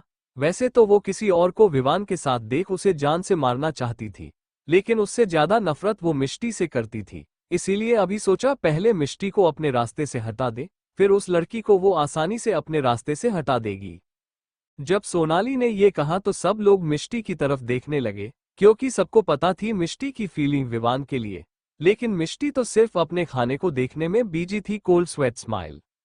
सच में मेरी थोड़ी तबीयत खराब थी तो कल मैं पार्टी में नहीं जा पाई थी, लेकिन किसी ने मुझे बताया क्यों नहीं कि विवान अपनी गर्लफ्रेंड के साथ आया था। आरती जी का चेहरा खुशी से खिल गया था। उन्होंने विवान की तरफ देखते हुए पूछा, विवान, तुमने भी मुझे इतनी बड़ी बात नहीं बताई। आरती जी, प्लीज, अभी ये सब बातें करने का सही समय और जगह दोनों नहीं है। अविनाश जी ने आरती जी को रोकते हुए कहा, क्योंकि वो मिष्टी को उदास नहीं देख सकते थे, और वो सिर्फ मिष्टी को ही अपनी बहू बनाना चाहते थे। क्यों अविनाश जी, हम सब लोग एक साथ यहाँ हैं, अगर अभी बात हो जाए तो कितना अच्छा है। क्या आप नहीं चाहते कि हमारे घर भी शादी की शहनाई गुजे? आरती जी ऐसे अविनाश जी के टोकने से थोड़ी नाराज हो गई थी। उन्हें अपने बेटे की शादी की बहुत एक्साइटमेंट थी। मोम, आप डेट की बात को दिल पर मत लीजिए। एक एक्चुअली भाई कल आहना के साथ पार्टी में गए थे। उत्कर्ष ने जब अपनी मोम को नाराज देखा तो उन्हें मानते हुए कहा। आहना मतलब तुम्हारी वो दोस्त जो अभी तुम्हारी असिस्टेंट है वो? आरती जी ने याद करते हुए पूछा। हाँ मोम, वो बहुत ही प्यारी और सेल्फ डिपेंडेंट लड़की है। आपको तो पता है उसने मुझसे बिना इंटरव्यू जॉब लेने से भी मना कर दिया था। और बहुत ही ज्यादा सुलझी हुई लड़की है, उसमें घमंडी तो बिल्कुल नहीं है। उत्कर्ष ने मिष्टी की तरफ टेढ़ी नजरों से देखते हुए कहा। घमंड तो तब होगा ना जब घमंड करने लायक कुछ होगा, ऋष ने धीरे से कहा, जिसे सिर्फ निशित और रिधु ही सुन सके। उसने उत्कर्ष को मिष्टी की तरफ टेढ़ी नजरों से देखते देख लिया था। उसे बहुत गुस्सा आ रहा था, लेकिन वो फैमिली डे को बिगाड़ना नहीं चाहता था, इसीलिए चुप रहा। लेकिन निशित और रिधु के साथ साथ विवान, आदर्श, आदि और मिष्टी ने भी सुन लिया था, क्योंकि ये सभी पास पास बैठे थे। लेकिन किसी ने उसे कुछ कहा नहीं, क्योंकि सब कहीं ना कहीं उसकी बात से एग्री थे। बिल्कुल अंकल, उत्कर्ष बिल्कुल सही कह रही है। और वैसे भी मैंने भी देखा था, विवान सर और उनकी गर्लफ्रेंड की जोड़ी बहुत अच्छी लग रही थी। अगर इनकी शादी हो जाती है तो आंटी को एक कंपनी मिल जाएगी। क्यों आंटी? मिष्टी ने खाना खाते हुए कैजुअली कहा, जैसे कोई नॉर्मल बात कह रही हो। सब लोग शॉक हो गए और मिष्टी की तरफ देखने लगे। कुछ देर तक किसी को समझ ही नहीं आया कि क्या रिएक्ट करे। बाकी सब आश्चर्य से उसे देख रहे थे, जबकि विवान गुस्से से देख रहा था। प्रिंसेस, आप? सात्विक जी को समझ नहीं आ रहा था कि आगे क्या कहे। वो अच्छे से जानते थे उनकी प्रिंसेस को विहान पसंद है और उन्हें विवान हमेशा है अपनी प्रिंसेस के लिए सही लगता। एक तो वो उनकी प्रिंसेस को कभी हर्ट नहीं करेगा, उन्हें ये यकीन था। और दूसरा और सबसे इम्पोर्टेंट, रीजन की शादी के बाद भी उनकी प्रिंसेस उनकी नजरों के सामने रहेगी। अरे डेड सही है ना, विवान सर की शादी होगी, फिर आदर्श भाई की होगी, भैयू की होगी, फिर मेरी शादी के लिए प्रिंस चार्मिंग। मिष्टी एक्साइटेड होकर बोल रही थी कि किसी की तेज आवाज सुनकर वो चिहुक गई। बस, मेरी कोई गर्लफ्रेंड नहीं है। कल की पार्टी में कंपेनियन लेकर जाना जरूरी था, इसीलिए मैंने उत्कर्ष से एक पार्टनर ढूंढने के लिए कहा था। इससे ज्यादा कुछ नहीं है। विवान शुरुआत में तेज आवाज में बोला था, लेकिन मिष्टी को डरा देख उसने अपनी आवाज धीमी कर दी थी। दरअसल जब चाची ने ये टॉपिक छेड़ा वो तभी रोक देना चाहता था, लेकिन मिष्टी ने उसे अभी तक वापस एक नज़र देखा भी नहीं था, इसीलिए वो इस बात पर मिष्टी का रिएक्शन देखना चाहता था। मिष्टी को कोई रिएक्शन ना देता देख वो थोड़ा चिढ़ गया था, और मिष्टी जब उसका नाम किसी और के साथ जोड़ शादी की बात करती है तो उसे गुस्सा आने लगता है। वो बड़ी मुश्किल से अपने आप को कंट्रोल करता है। लेकिन जब मिष्टी ने खुद की शादी की बात की तो मिष्टी को किसी और के साथ सोच उसका गुस्सा आउट ऑफ कंट्रोल हो जाता है और वो तेज आवाज में बोल पड़ता है, विवान आराम से, तुम्हारी तेज आवाज से प्रिंसेस डर रही है। आदर्श ने पानी का एक ग्लास आदि को पास कर दिया, जिसने मिष्टी को साइड हक किया हुआ था। आदि ने मिष्टी को पानी पिलाया, तब वो थोड़ा नॉर्मल हुए। विवान, जिसका गुस्सा मिष्टी को डरा देखकर ही चला गया था, उसे अब बुरा लग रहा था, लेकिन वो अभी कुछ नहीं कर सकता था।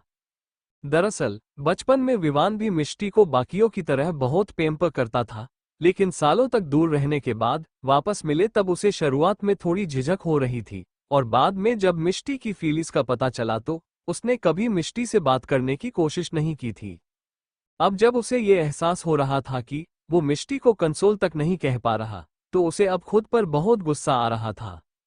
विवान, देखो, सबको लगता है कि आहना अच्छी लड़की है, तो एक बार आरती जी, जिसे अभी अभी एक उम्मीद की किरण मिली थी, वो छोड़ना नहीं चाहती थी।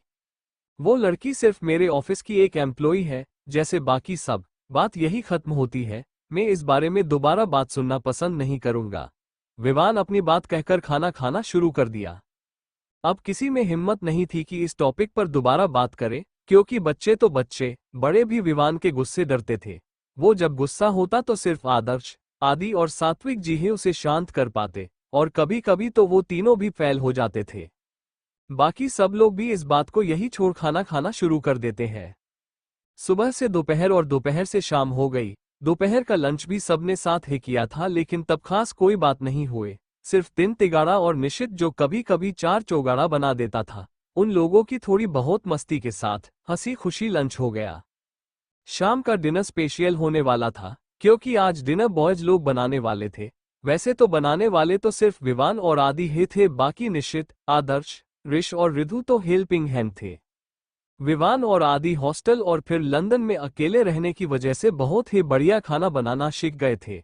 वैसे तो निशित बाबू भी इनके साथ थे, लेकिन इन्हें सब्जी काटने और चावल चढ़ाने के अलावा कोई काम ना आया, इसीलिए ये बनाने से ज्यादा दोस्त के हाथ का खाना खाने में मानते हैं। मिष्टी अभी अपने कमरे में सो रही थी, क्योंकि वो आज ही नोवेल में आई है, तो इन सब बातों ने उसके दिमाग को बहुत थका दिया था। उत्कर्ष गार्डन में खड़ा किसी से कॉल पर बात कर रहा होता है। देखो, मैं कुछ नहीं जानता, तुम आज नहीं आए तो मैं तुमसे बात नहीं करूंगा, इतना कहकर कॉल कट कर देता है और किचन की तरफ चला जाता है सभी लड़कों की मदद करने। मिष्टी जब उठकर फ्रेश होकर नीचे आए तो रात होने को थी। लिविंग रूम के सोफे पर सब बड़े बैठकर गप्पे लड़ा रहे थे। ऐसे खुशनुमा माहौल को देख मिष्टी का दिल गर्माहट से भर गया। उसने हमेशा ऐसे फैमिली लाइफ बिताने की कल्पना ही तो की थी। प्रिंसेस, वहां क्यों खड़ी हो, यहां आ जाओ। अविनाश जी ने मिष्टी को सीढ़ियों पर खड़े देख सबके पास बुला लिया। मिष्टी मुस्कुराते हुए सबके पास आ गई। Good evening handsome hunks and beautiful ladies. Mishti जाकर अविनाश जी के पास बैठ गई। मिष्टी की विश सुनकर सब मुस्कुराने लगे। मिष्टी हमेशा सबको ऐसे ही विश करती थी। डैड, आदि भाई और बाकी सब कहाँ है? उसे नहीं पता था आज बॉयज लोग का डिनर बनाने का प्रोग्राम है। सुबह जब ये डिस्कस हुआ था तब वो अभी नीचे नहीं आई थी। प्रिंसेस, सब लोग मिलके मुझसे मजदूरी करवा रहा है। निशित, जो डाइनिंग टेबल पर प्लेट्स लगाने आया था, वो मिष्टी को देख अपना दुखड़ा रोने बैठ जाता है। मिष्टी जल्दी से निशित के पास आ गई। निशी भाई, क्या हुआ? आपसे ये सब कौन करवा रहा है? तुम्हारा भाई और वो जल्लाद। तुम्हें क्या बताओ प्रिंसेस, शाम से लेकर अब तक दोनों सिर्फ मुझ जैसे प्यारे बच्चे को परेशान कर रहे हैं। निशित वही चेयर पर बैठ गया और उदास सा मुंह बनाकर मिष्टी को अपना दुखड़ा सुनाने बैठ गया। बेचारे ने शाम से अब तक एक सब्जी काटी थी, अब उससे टेबल सेट करवा रहे हैं। इतना काम करवाता है कोई स्मर्क। निशी भाई, अब मैं आ गई हूं ना, अब मैं किसी को आपको परेशान नहीं करने दूंगी। लाइए ये प्लेट्स, अब ये सब भैयू ही करेंगे। बेचारी मिष्टी निशित की नौटंकी देख पिघल गई। और उसके हाथ से प्लेट्स लेकर टेबल पर रख दिए। मुझे पता था सिर्फ मेरी प्रिंसेस को ही मेरी परवाह है। मिष्टी को इमोशनल कर निशित अपना काम छोड़ उसके के साथ गप्पे लड़ाने बैठ जाता है। बाकी बॉयज जो खाने की सारी चीज लेकर डाइनिंग टेबल की तरफ आ रहे थे, वो ये सीन देखकर निशित को घूरने लगते हैं। निशी बाबू इन सब से बेखबर मिष्टी कर के साथ मस्ती करने में बिजी रहते हैं। उसे अचानक अपने पर किसी की नजरें महसूस होती है। निशित घूमकर जब इन लोगों को खुद को घूरते देखता है तो उसके हवाएं उड़ने लगती है और वो जल्दी से चेयर से खड़ा हो जाता है। क्या हुआ निशी भाई, आपके चेहरा पिला क्यों पड़ गया? मिष्टी, जिसका ध्यान निशित से बात करने में था, वो उसे इस तरह खड़े होते देख कंफ्यूज हो जाती है। वो प्रिंसेस, मैं सोच रहा हूँ ये प्लेट सेट कर ही देता हूँ। अब प्लीज तुम मुझे रोकना मत। निशित ने जल्दी से प्लेटस को हाथ में ले लिया। अरे ऐसे कैसे, बिल्कुल नहीं, आप भैयू और उस जल्लाद की गुलामी बिल्कुल नहीं करेंगे। मैं आपके साथ हूँ, आपके साथ ऐसा अन्याय बिल्कुल नहीं होने दूंगी।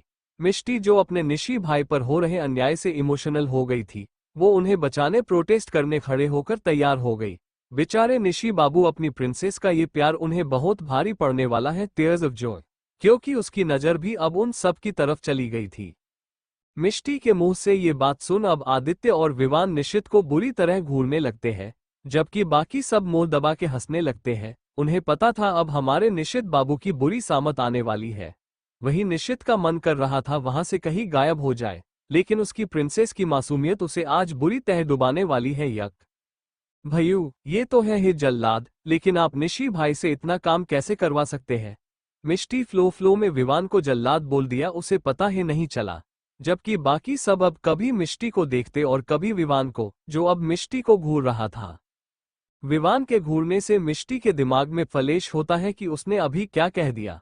उसकी शक्ल रोने जैसी हो जाती है। उसे पता था विवान अपनों को सजा के तौर पर बहुत बुरी तरह परेशान करता है। जैसे उसने एक बार निशी बाबू को ऑफिस में 48 माले सीढ़ियों से ऊपर चढ़ाया था। पेंसिव फेस में जल्लाद विवान मिष्टी की तरफ आते हुए अपने हाथ में रहा बाउल टेबल पर रख देता है। नहीं, वो मैं नहीं, वो निशी भाई ऐसा बोल रहे था। हाँ, निशी भाई ने कहा था। खुद को फंसता देख मिष्टी ने अब अपने निशी भाई को फंसा दिया। Tears of Joy.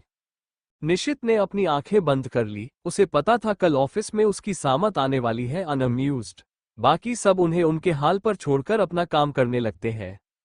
मिष्टी पीछे कदम लेते हुए एक दीवार के पास पहुंच जाती है। वो, आप वहीं खड़े रहकर बात कीजिए, मेरे पास मत आइए। आया तो विवान, जो आज मिष्टी को देख खुद को उसकी तरफ अट्रैक्ट होने से रोक नहीं पा रहा था, वो धीमे धीमे उसकी तरफ कदम बढ़ाने लगता है। विवान का इतना हैंडसम चेहरा और उसकी इतनी सिडिक्टिव आवाज सुनकर उसका दिल तेजी से धड़क उठता है। तो मैं जोर से चिल्ला दूंगी। मिष्टी नहीं चाहती थी उसके दिल की आवाज विवान सुने। उसका मकसद विवान से दूर रहना था। ये याद आते ही वो उससे नजर हटाकर इधर उधर देखने लगती है। अच्छा, चिल्ला कर दिखाओ। विवान, जो मिष्टी के एकदम करीब आ गया था, उसे मिष्टी का खुद से नजर फेरना अच्छा नहीं लगता। उसके कानों के पास जाकर कहता है, जब अपने दिल का शोर कम होगा तब तो मुंह से शोर कर पाओगी। विवान के ऐसे कान में बोलने से उसका दिल ही रुक जाता है। उसकी बात सुनकर वो उसकी आंखों में देखने लगती है। दोनों अभी एक दूसरे की आंखों में ही देख रहे होते हैं कि किसी के जोर से बोलने की आवाज आती है, जिसे सुन मिष्टी तुरंत होश में आती है और विवान को धक्का देकर वहां से जाने लगती है। मिष्टी का दिल थोड़ा नादान है, लेकिन ये जल्दी समझ जाएगा किसके पास शोर करना है और किसके पास नहीं। आप अपने कदम संभालिएगा, कहीं किसी गलत इंसान की तरफ ना जा रहे हो। पलटकर बेरुखी से अपनी बात कहकर मिष्टी वहां से तेज चलते हुए निकल गई।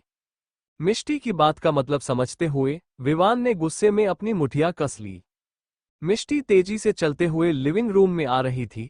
उसका ध्यान अभी थोड़ी देर पहले के मोमेंट पर ही था। उसे अभी भी अपने कानों पर विवान की सांसों का एहसास हो रहा था।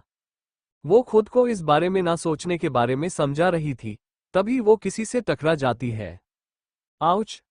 मिष्टी और सामने वाले दोनों के मुंह से एक साथ निकलता है। प्रिंसेस! आदित्य, जो मिष्टी को खोए खोए आता देख रहा था, वो उससे पूछने उसके पास आ रहा था कि क्या हुआ है, तुम यहाँ क्या कर रही हो? आदित्य की आवाज में थोड़ी सख्ती थी। बाकी बॉयज भी आदित्य की आवाज सुन वहां आ जाते हैं। इसे किसने बुलाया? कृष्ण ने धीरे से निशित के कान में कहा। मुझे क्या पता, मैं खुद भी शौक हूं इसे यहाँ देखकर, निशित ने भी बुदबुदाते हुए कहा। कहीं विवान भाई ने तो नहीं बुलाया? रिधु ने अपना सिर उन दोनों के कंधे पर रख दिया।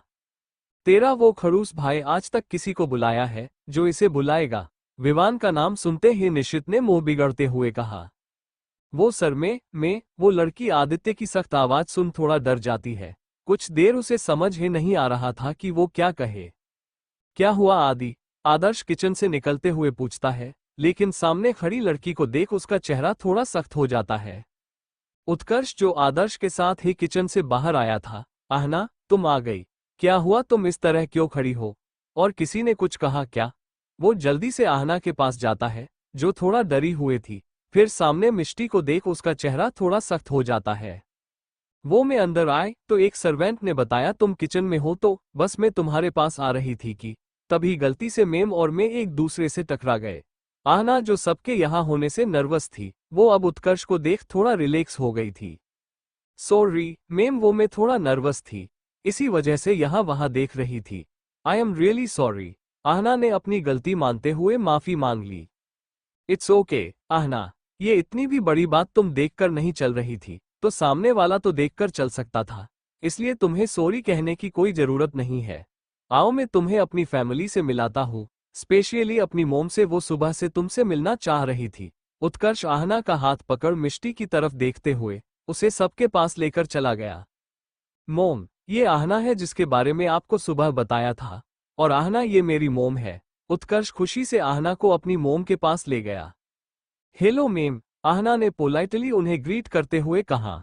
तुम उत्कर्ष और विवान की दोस्त हो तो तुम मुझे आंटी बुला सकती हो, और बिल्कुल कंफर्टेबल रहो, इसे अपना ही घर समझो। आरती जी ने आहना को साथ लेकर जाकर सोफे पर बिठा दिया, जहां रोशनी जी और निशा जी बैठी हुए थी। आहना को वहां देख किसी को खुशी नहीं हो रही थी, लेकिन घर आए मेहमान का स्वागत करना चाहिए, चाहे वो अनचाहा ही क्यों ना हो। यही सोच सब लोग उसे हाय हेलो कर देते हैं। तुम ठीक हो प्रिंसेस? आदि ने फिक्र करते हुए पूछा। हाँ भाई, मैं बिल्कुल ठीक हूँ, इतनी सी टक्कर से कुछ नहीं होता, आपकी प्रिंसेस बिल्कुल फिट है। मिष्टी ने अपनी बत्ती सी चमका दी। वो आहना को यहाँ देख वो शौक रह गई थी, क्योंकि नॉवेल में आज के दिन आहना गेट टुगेदर में आती ही नहीं है, लेकिन अब उसने खुद को संभाल लिया था। वो समझ गई थी अगर उसके एक्शन में चेंज होगा तो नॉवेल की स्टोरी में भी बदलाव होगा, और उसे आगे से तैयार रहना होगा, नहीं तो उसका एंड भी स्टोरी की मिष्टी की तरह होगा। मिष्टी जाकर एक सोफे पर बैठ जाती है। उसका वहां बैठने का बिल्कुल मन नहीं था, लेकिन वो कोई गलतफहमी नहीं चाहती थी। किसी को गलती से भी ये नहीं लगना देना चाहती थी कि वो आहना को पसंद नहीं करती है। दरअसल अभी की मिष्टी को भी आहना कुछ खास पसंद नहीं थी, क्योंकि उसके हिसाब से आहना में फीमेल लीड वाली कोई खास बात नहीं थी। यही वजह थी कि वो मिष्टी की फैन थी। मिष्टी एक बड़ी फैमिली से बिलोंग करने के साथ साथ बहुत टैलेंटेड थी। उसने बिना फैमिली के नाम के खुद का फैशन हाउस खड़ा किया और उसे कामयाब बनाया था। उसके हिसाब से जो लोग आहना को सपोर्ट करते थे, उसका सिर्फ एक ही रीजन था, वो लोग सिंड्रेला लवर्स थे, जिनके हिसाब से प्रिंस चार्मिंग एक मासूम बेचारी लड़की को मिलना चाहिए। जबकि उसे स्ट्रोक फीमेल लीड पसंद आती थी और मिष्टी उसमें बिल्कुल फिट बैठती थी। विवान जो अपने आप को शांत कर चुका था, वो सभी लड़कों के पास आता है। सबके चेहरे के एक्सप्रेशन कुछ ठीक ना देखकर वो पूछता है, क्या हुआ भाई, आप यहाँ हो? मैं कब से आपको ढूंढ रहा था। अभी कोई जवाब देता उससे पहले ही उत्कर्ष अपने भाई को बुलाने डाइनिंग एरिया की तरफ चला आता है। विवान अपनी भौहें ऊपर करते हुए देखता है, जैसे पूछ रहा हो कि क्यों ढूंढ रहे थे। भाई आपको किसी मिलवाना। उत्कर्ष अभी इतना ही कहा था कि पीछे से कोई उसका नाम पुकारता है। उत्कर्ष और बाकी सब उस दिशा में देखते हैं तो वहां से अविनाश जी, सात्विक जी और हर्षद जी चलकर आ रहे थे। उन तीनों के चेहरे पर थोड़ा गुस्सा था। उत्कर्ष, इस तरह उस लड़की को बुलाने का क्या मतलब है? अविनाश जी ने आते ही थोड़े गुस्से में पूछा। डेड, वो मेरी फ्रेंड है और उसका नाम आहना है। उत्कर्ष ने थोड़ा नाराज हो गया था जब उसके डेड ने उसकी दोस्त को उस लड़की कहकर बुलाया। मेरा वो मतलब नहीं था, लेकिन तुमने आहना को यहाँ क्यों बुलाया है? अविनाश जी को भी अपनी गलती का एहसास हो गया, पर वो फिर भी नाखुश थे। उनके लिए मिष्टी बहुत इंपॉर्टेंट है, वो उसे किसी के लिए हट होते हुए नहीं देख सकते। डेड, क्यों बुलाया का क्या मतलब है? आप सबके दोस्त यहाँ है, और अगर मैंने बुला लिया तो क्या प्रॉब्लम हो गई? अगर इसलिए कि ये सात्विक अंकल का घर है तो अंकल सॉरी, वो मुझे लगा सबके दोस्त हैं तो मैं अपनी दोस्त को भी बुला लूं। आई होप आपको कोई प्रॉब्लम नहीं होगी। उत्कर्ष ने सात्विक जी की तरफ देखा, जैसे उनसे परमिशन मांग रहा हो। उत्कर्ष की बात किसी को अच्छी नहीं लगी, क्योंकि इन सब के लिए सब लोग उनकी फैमिली का हिस्सा थे, खासकर अविनाश जी, सात्विक जी और हर्षद जी को ये बिल्कुल अच्छा नहीं लगा। उनके सालों के साथ को उत्कर्ष ने उसकी 2 दिन की दोस्ती के साथ कंपेयर किया। अविनाश जी कुछ जवाब देते उससे पहले सात्विक जी ने उनके कंधे पर हाथ रखते हुए ना में इशारा किया। कोई बात नहीं उत्कर्ष बेटा, ये आपका ही घर है, आप किसी को भी बुला सकते हैं। अपनी बात कहकर सात्विक जी बाहर की तरफ चले जाते हैं। उनके पीछे पीछे अविनाश जी और हर्षद जी भी चले जाते हैं। बाकी सब लड़के उत्कर्ष को गुस्से से देखते हुए अपना काम खत्म करने लगते हैं। भाई मैं तो बस, उत्कर्ष विवान के चेहरे पर गुस्सा देखकर अपनी बात कहने की कोशिश करता है। हम सब एक फैमिली है, अगर तुम इन्हें फैमिली नहीं मानते तो आज के बाद कभी किसी गेट टुगेदर में आने की कोई जरूरत नहीं है। अपने दोस्तों के साथ कहीं पर भी जा सकते हो, लेकिन हमारे फैमिली टाइम में नहीं आ सकते। विवान साफ शब्दों में वार्निंग देते हुए बाहर की तरफ चला गया। विवान के लिए भारद्वाज स और राठौड़ स उसके परिवार जैसे ही थे। इसी वजह से तो वो फेक गर्लफ्रेंड वाला नाटक कर रहा था, क्योंकि अगर वो मिष्टी को अपना भी लेता है तो वो मिष्टी को उसकी फीलिंग के बदले में वो फीलिंग नहीं दे सकता था। ये बात नोवेल की है, और ऐसा पहले विवान को लगता था। अब तो सब बदलने वाला है। ऐसे हालत में मिष्टी हट होगी तो तीनों परिवार के रिश्तों पर भी असर होगा, जो विवान बिल्कुल नहीं चाहता था। उसके लिए सात्विक जी अविनाश जी से भी ज्यादा क्लोज रहे हैं, इसीलिए आज जब उत्कर्ष की वजह से वो हट हुए तो उससे बर्दाश्त नहीं हुआ। विवान की बात सुनकर उत्कर्ष को भी अपनी गलती का एहसास हो गया। उसे अब अपनी बेवकूफी के लिए बहुत गुस्सा आ रहा था। गार्डन में सात्विक जी एक जगह खड़े होकर आसमान की तरफ देखते हैं। उनको इस तरह देख अविनाश जी को बुरा लग रहा था कि आज उनके बेटे की वजह से पहली बार उन दोस्तों के बीच मेरा घर तुम्हारा घर जैसी बात आई। नहीं तो आज तक सबके लिए तीनों घर उनके अपने ही थे। अविनाश जी जाकर सात्विक जी के कंधे पर हाथ रखते हैं। सॉरी यार, माफ कर दे, मैं उत्कर्ष को हमारे रिश्ते की गहराई नहीं समझा पाया। नहीं, इसमें हम सबकी नाकामयाबी है कि हम शायद सब बच्चों को एक समान प्यार नहीं दे पाए। सात्विक जी वैसे ही खड़े हुए कहा। नहीं अंकल, ये उत्कर्ष की गलती है कि उसने सोचे समझे बगैर कुछ भी बोल दिया। विवान ने उनके पास आते हुए कहा। मुझसे बेहतर ये कोई नहीं जानता कि आपने कभी भी मुझ में या आदि में कोई फर्क नहीं किया है। आपको किसी और की गलती के लिए अपना दिल छोटा करने की कोई जरूरत नहीं है। विवान की बात सुनकर दोनों दोस्तों के चेहरे पर स्माइल आ गई। सात्विक जी विवान को गले लगा लेते हैं। तुम फिक्र मत करो, मैं उत्कर्ष से नाराज नहीं हूँ, बस हमारे रिश्ते को किसी से कंपेयर करने से थोड़ा अच्छा नहीं लगा। हाँ, इस बूढ़े की अब उम्र हो गई है तो छोटी छोटी बातों में रोने के लिए गार्डन में आ जाता है। क्यों अभी सही कहा ना? हर्षद जी ने अविनाश जी कंधे पर हाथ रख दिया। मैं बूढ़ा हो गया हूँ तो तू कौन सा जवान है? सात्विक जी ने विवान से दूर होते हुए पूछा। मैं तो अभी जवान हूँ, हर्षद जी ने अपने टी शर्ट का कॉलर सही करते हुए कहा। हाँ, तभी कोई सुबह कंप्लेन कर रहा था, यार उम्र हो गई है, आजकल पहले की तरह वॉकिंग नहीं की जाती है। सात्विक जी ने सुबह जब तीनों दोस्त वॉकिंग पर गए थे तब की बात याद करते हुए कहा। ये सुनते ही अविनाश जी और सात्विक जी हंसने लगते हैं। वही युवान के चेहरे पर भी स्माइल आ जाती है। अरे वो तो मैं तुम दोनों के लिए कह रहा था, तुम दोनों से चला नहीं जा रहा था तो सोचा हेल्प कर दूं। बाकी मैं आज भी फिट एंड फाइन हूँ, हर्षद जी ने अपने हाथ के बाइसेप्स दिखाते हुए कहा। वो तो हमें पता है तू कितना फिट है, अविनाश जी ने कहा। ठीक है, चलो फिर एक रेस हो जाए, यहाँ से मिष्टी के पास जो पहले पहुंचेगा वो ज्यादा फिट होगा।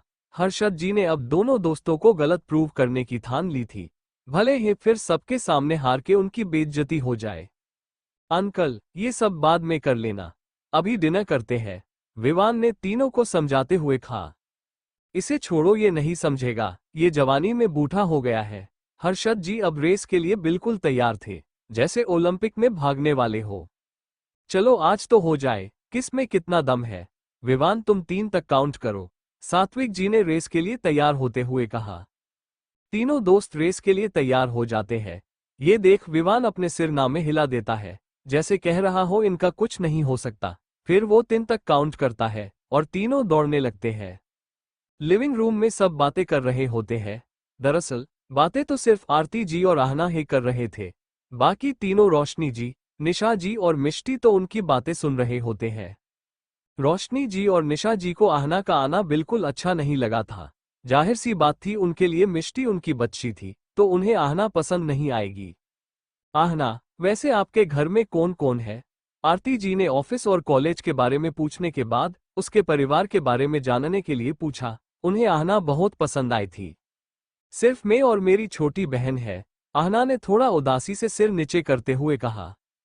सॉरी बेटा, वो मुझे पता नहीं था। आरती जी को जानकर दुख हुआ कि आहना अनाथ है। इट्स ओके आंटी, आहना ने अपने चेहरे पर एक प्यारी स्माइल लाते हुए कहा, जब उसने देखा कि आरती जी गिल्टी फील कर रही है। तुम सच में बहुत ही प्यारी बच्ची हो, आरती जी ने आहना के गाल पर हाथ रखाते हुए कहा। आरती जी की बात सुन आहना के चेहरे पर एक शर्मिली मुस्कान आ गई। वो कुछ कहने जा रही थी कि किसी के दौड़ने की आवाजें आने लगी। अविनाश जी सबसे पहले आकर मिष्टी के सिर पर हाथ रखते हैं। मिष्टी, जो आरती जी और आहना की बातों से बोर हो रही थी, वो चौंक जाती है। अविनाश जी के बाद सात्विक जी और आखिर में हर्षद जी आते हैं, अपनी बेइज्जती करवाने। Tears of Joy, tears of Joy. आप लोग ऐसे भागते हुए क्यों आ रहे हो? बच्ची को डरा दिया। निशा जी खड़े होते हुए मिष्टी के पास जाती है। सबकी आंखों में भी यही सवाल थे। जी हाँ, इनके दौड़ने की आवाज सुनकर सभी लोग हॉल में आ गए थे। आंटी, ये लोग रेस लगाकर चेक कर रहे थे, इनमें से ज्यादा जवान कौन है? निशा जी का सवाल सुन तीनों को सांप सूंघ जाता है। लेकिन पीछे से आता विवान बाहर हुए अपनी बेइज्जती के लिए अब इनको डांट सुनवाने के मूड में था। ये क्या बुढ़ापे में नाई शोक पाल रहे हैं आप तीनों? निशा जी ने आंखें दिखाते कहा। और हर्षद जी, आप आज सुबह ही जोड़ों के दर्द की कंप्लेन कर रहे थे और अभी बच्चों की तरह रेस लगा रहे हैं। निशा जी की बात सुन सब लोग हंसने लगते हैं, लेकिन हर्षद जी को घूरते देखकर सब चुप हो जाते हैं। मैं तो मना ही कर रहा था, लेकिन ये अविनाश पीछे पड़ गया था। तुम्हारी कसम देकर मनाया इसने मुझे। हर्षद जी जल्दी से निशा जी के पास आ गए और अविनाश जी को फंसा दिया। बाकी सब अब मुंह दबाकर हंसने लगे, क्योंकि सबको पता था हर्षद जी निशा जी से बहुत डरते हैं। सबसे अलग मिष्टी मुंह फुलाए अविनाश जी को घूर रही थी। जब अविनाश जी का ध्यान उस पर गया तो उसके पास बैठते हुए, क्या हुआ प्रिंसेस? मैं आपसे गुस्सा हूँ, आपने मुझे को रेस के लिए नहीं मनाया। मुझे भी रेस करनी थी तो वो वैसे ही मान जाती, मिष्टी ने बहुत क्यूटली पाउट करते हुए कहा। मिष्टी ऐसी ही थी, बाहर वालों के लिए एलिगेंट और थोड़ी घमंडी, जबकि घर वालों के लिए स्पॉइल्ड छोटी बच्ची जिससे सब पेम्पर करते थे। लेकिन जब विवान आसपास होता तो मैच्योर बिहेव करती थी। इसी वजह से विवान तो मिष्टी को ऐसे देख उससे नजरें नहीं हटा पा रहा था। सुबह से ही उसे मिष्टी बिल्कुल अलग सी लग रही थी, लेकिन उसे कौन बताए यही तो ओरिजिनल मिष्टी है। हाँ प्रिंसेस, मुझे भी रेस लगानी थी। ये लोग अकेले अकेले रेस कर ली और हमें बुलाया भी नहीं। ऋष बाबू फिर आ गए आग में घी डालने, पर इस बार तो निशित बाबू भी इनके साथ घी डालने लगे। Tears of Joy. प्रिंसेस, आप जब दोपहर में सो गए थे तो ये लोग अकेले अकेले हॉर्स राइडिंग करने भी चले गए थे। तीनों दोस्त ऋष और निशित को बुरी तरह घूरने लगते हैं। मिष्टी ने अब अपना मासूम सा चेहरा बनाते हुए निशा जी के पास चली गई। देखा आंटी, ये लोग अब मिष्टी से प्यार नहीं करते, आप और डांटो इनको। ऐसी बात नहीं है प्रिंसेस, आप गुस्सा मत हो। हम कल ही आपको लेकर हॉर्स राइडिंग के लिए फार्म हाउस जाएंगे, वहां ज्यादा मजा आएगा। हर्षद जी तुरंत मिष्टी को मनाने आ गए, क्योंकि निशा जी रूठ गई तो इन्हें घर में नहीं घुसने देगी। यक फार्म हाउस, सच्ची? मिष्टी निशाजी को छोड़ हर्षद जी के पास आकर पलखें झपकाते हुए पूछा। उसने नॉवेल में फार्म हाउस के बारे में पढ़ा था कि वो इंडिया के सबसे खूबसूरत हाउस में आता है। मिष्टी भी हर्षद जी की तरह दलबदलू निकली स्मर्क। मुच्छी प्रिंसेस, अब अविनाश जी भी प्रिंसेस को मानते देख उसके पास आ गए। मैं भी आऊंगा, मैं भी, एक के बाद एक ऋष, रिधु, निशित, आदर्श आदि सब जाने को तैयार हो गए। कल मंडे है और मैं किसी को छुट्टी नहीं दूंगा। अब चलकर डिनर कर ले। विवान, जो आज मिष्टी के नए अंदाज पर उससे नजरें नहीं हटा पा रहा था, वो मिष्टी के नजरअंदाज करने पर चिढ़ गया था। वो चाहता था कि मिष्टी उससे भी बातें करे। डाइनिंग टेबल की तरफ जाने लगा। विवान की बात सुनकर सबकी चेहरे लटक गए। वही मिष्टी ने गुस्से में मुंह फुला लिया। देखा अंकल, ये दुष्ट और अकड़ू इंसान जलता है मुझसे। इनसे मेरी खुशी देखी नहीं जाती। मैं और तुमसे जलता हूँ। विवान मिष्टी की बात सुन रुका गया और उसकी तरफ देखते हुए भौहें चढ़ा ली। हाँ, आप जलते हैं। मैं आपसे ज्यादा प्रीति हूँ और सब मुझे आपसे ज्यादा प्यार करते हैं, इसीलिए आप मुझसे जलते हैं। मिष्टी ने मुंह फुलाते हुए आंखें छोटी करके उसे घूरते हुए देखा। सब मुंह फाड़े उन दोनों को देख रहे थे। वो दोनों आज अलग बिहेव कर रहे थे। जहां विवान, जिसने बचपन से किसी से बहेज नहीं की, वो मिष्टी से बहेज कर रहा था, और मिष्टी, जिसने बचपन से विवान की सारी बात मानी, वो आज विवान से बहेज कर रही थी। बस बहुत हुआ, घर पर मेहमान आए हैं और किसी को परवाह नहीं है। डिनर का टाइम हो गया है। चलो आहना, तुम मेरे साथ बैठना। आरती जी के विवान का इस तरह बहेज करना अच्छा नहीं लगता, इसीलिए वो उसे रोक देती है।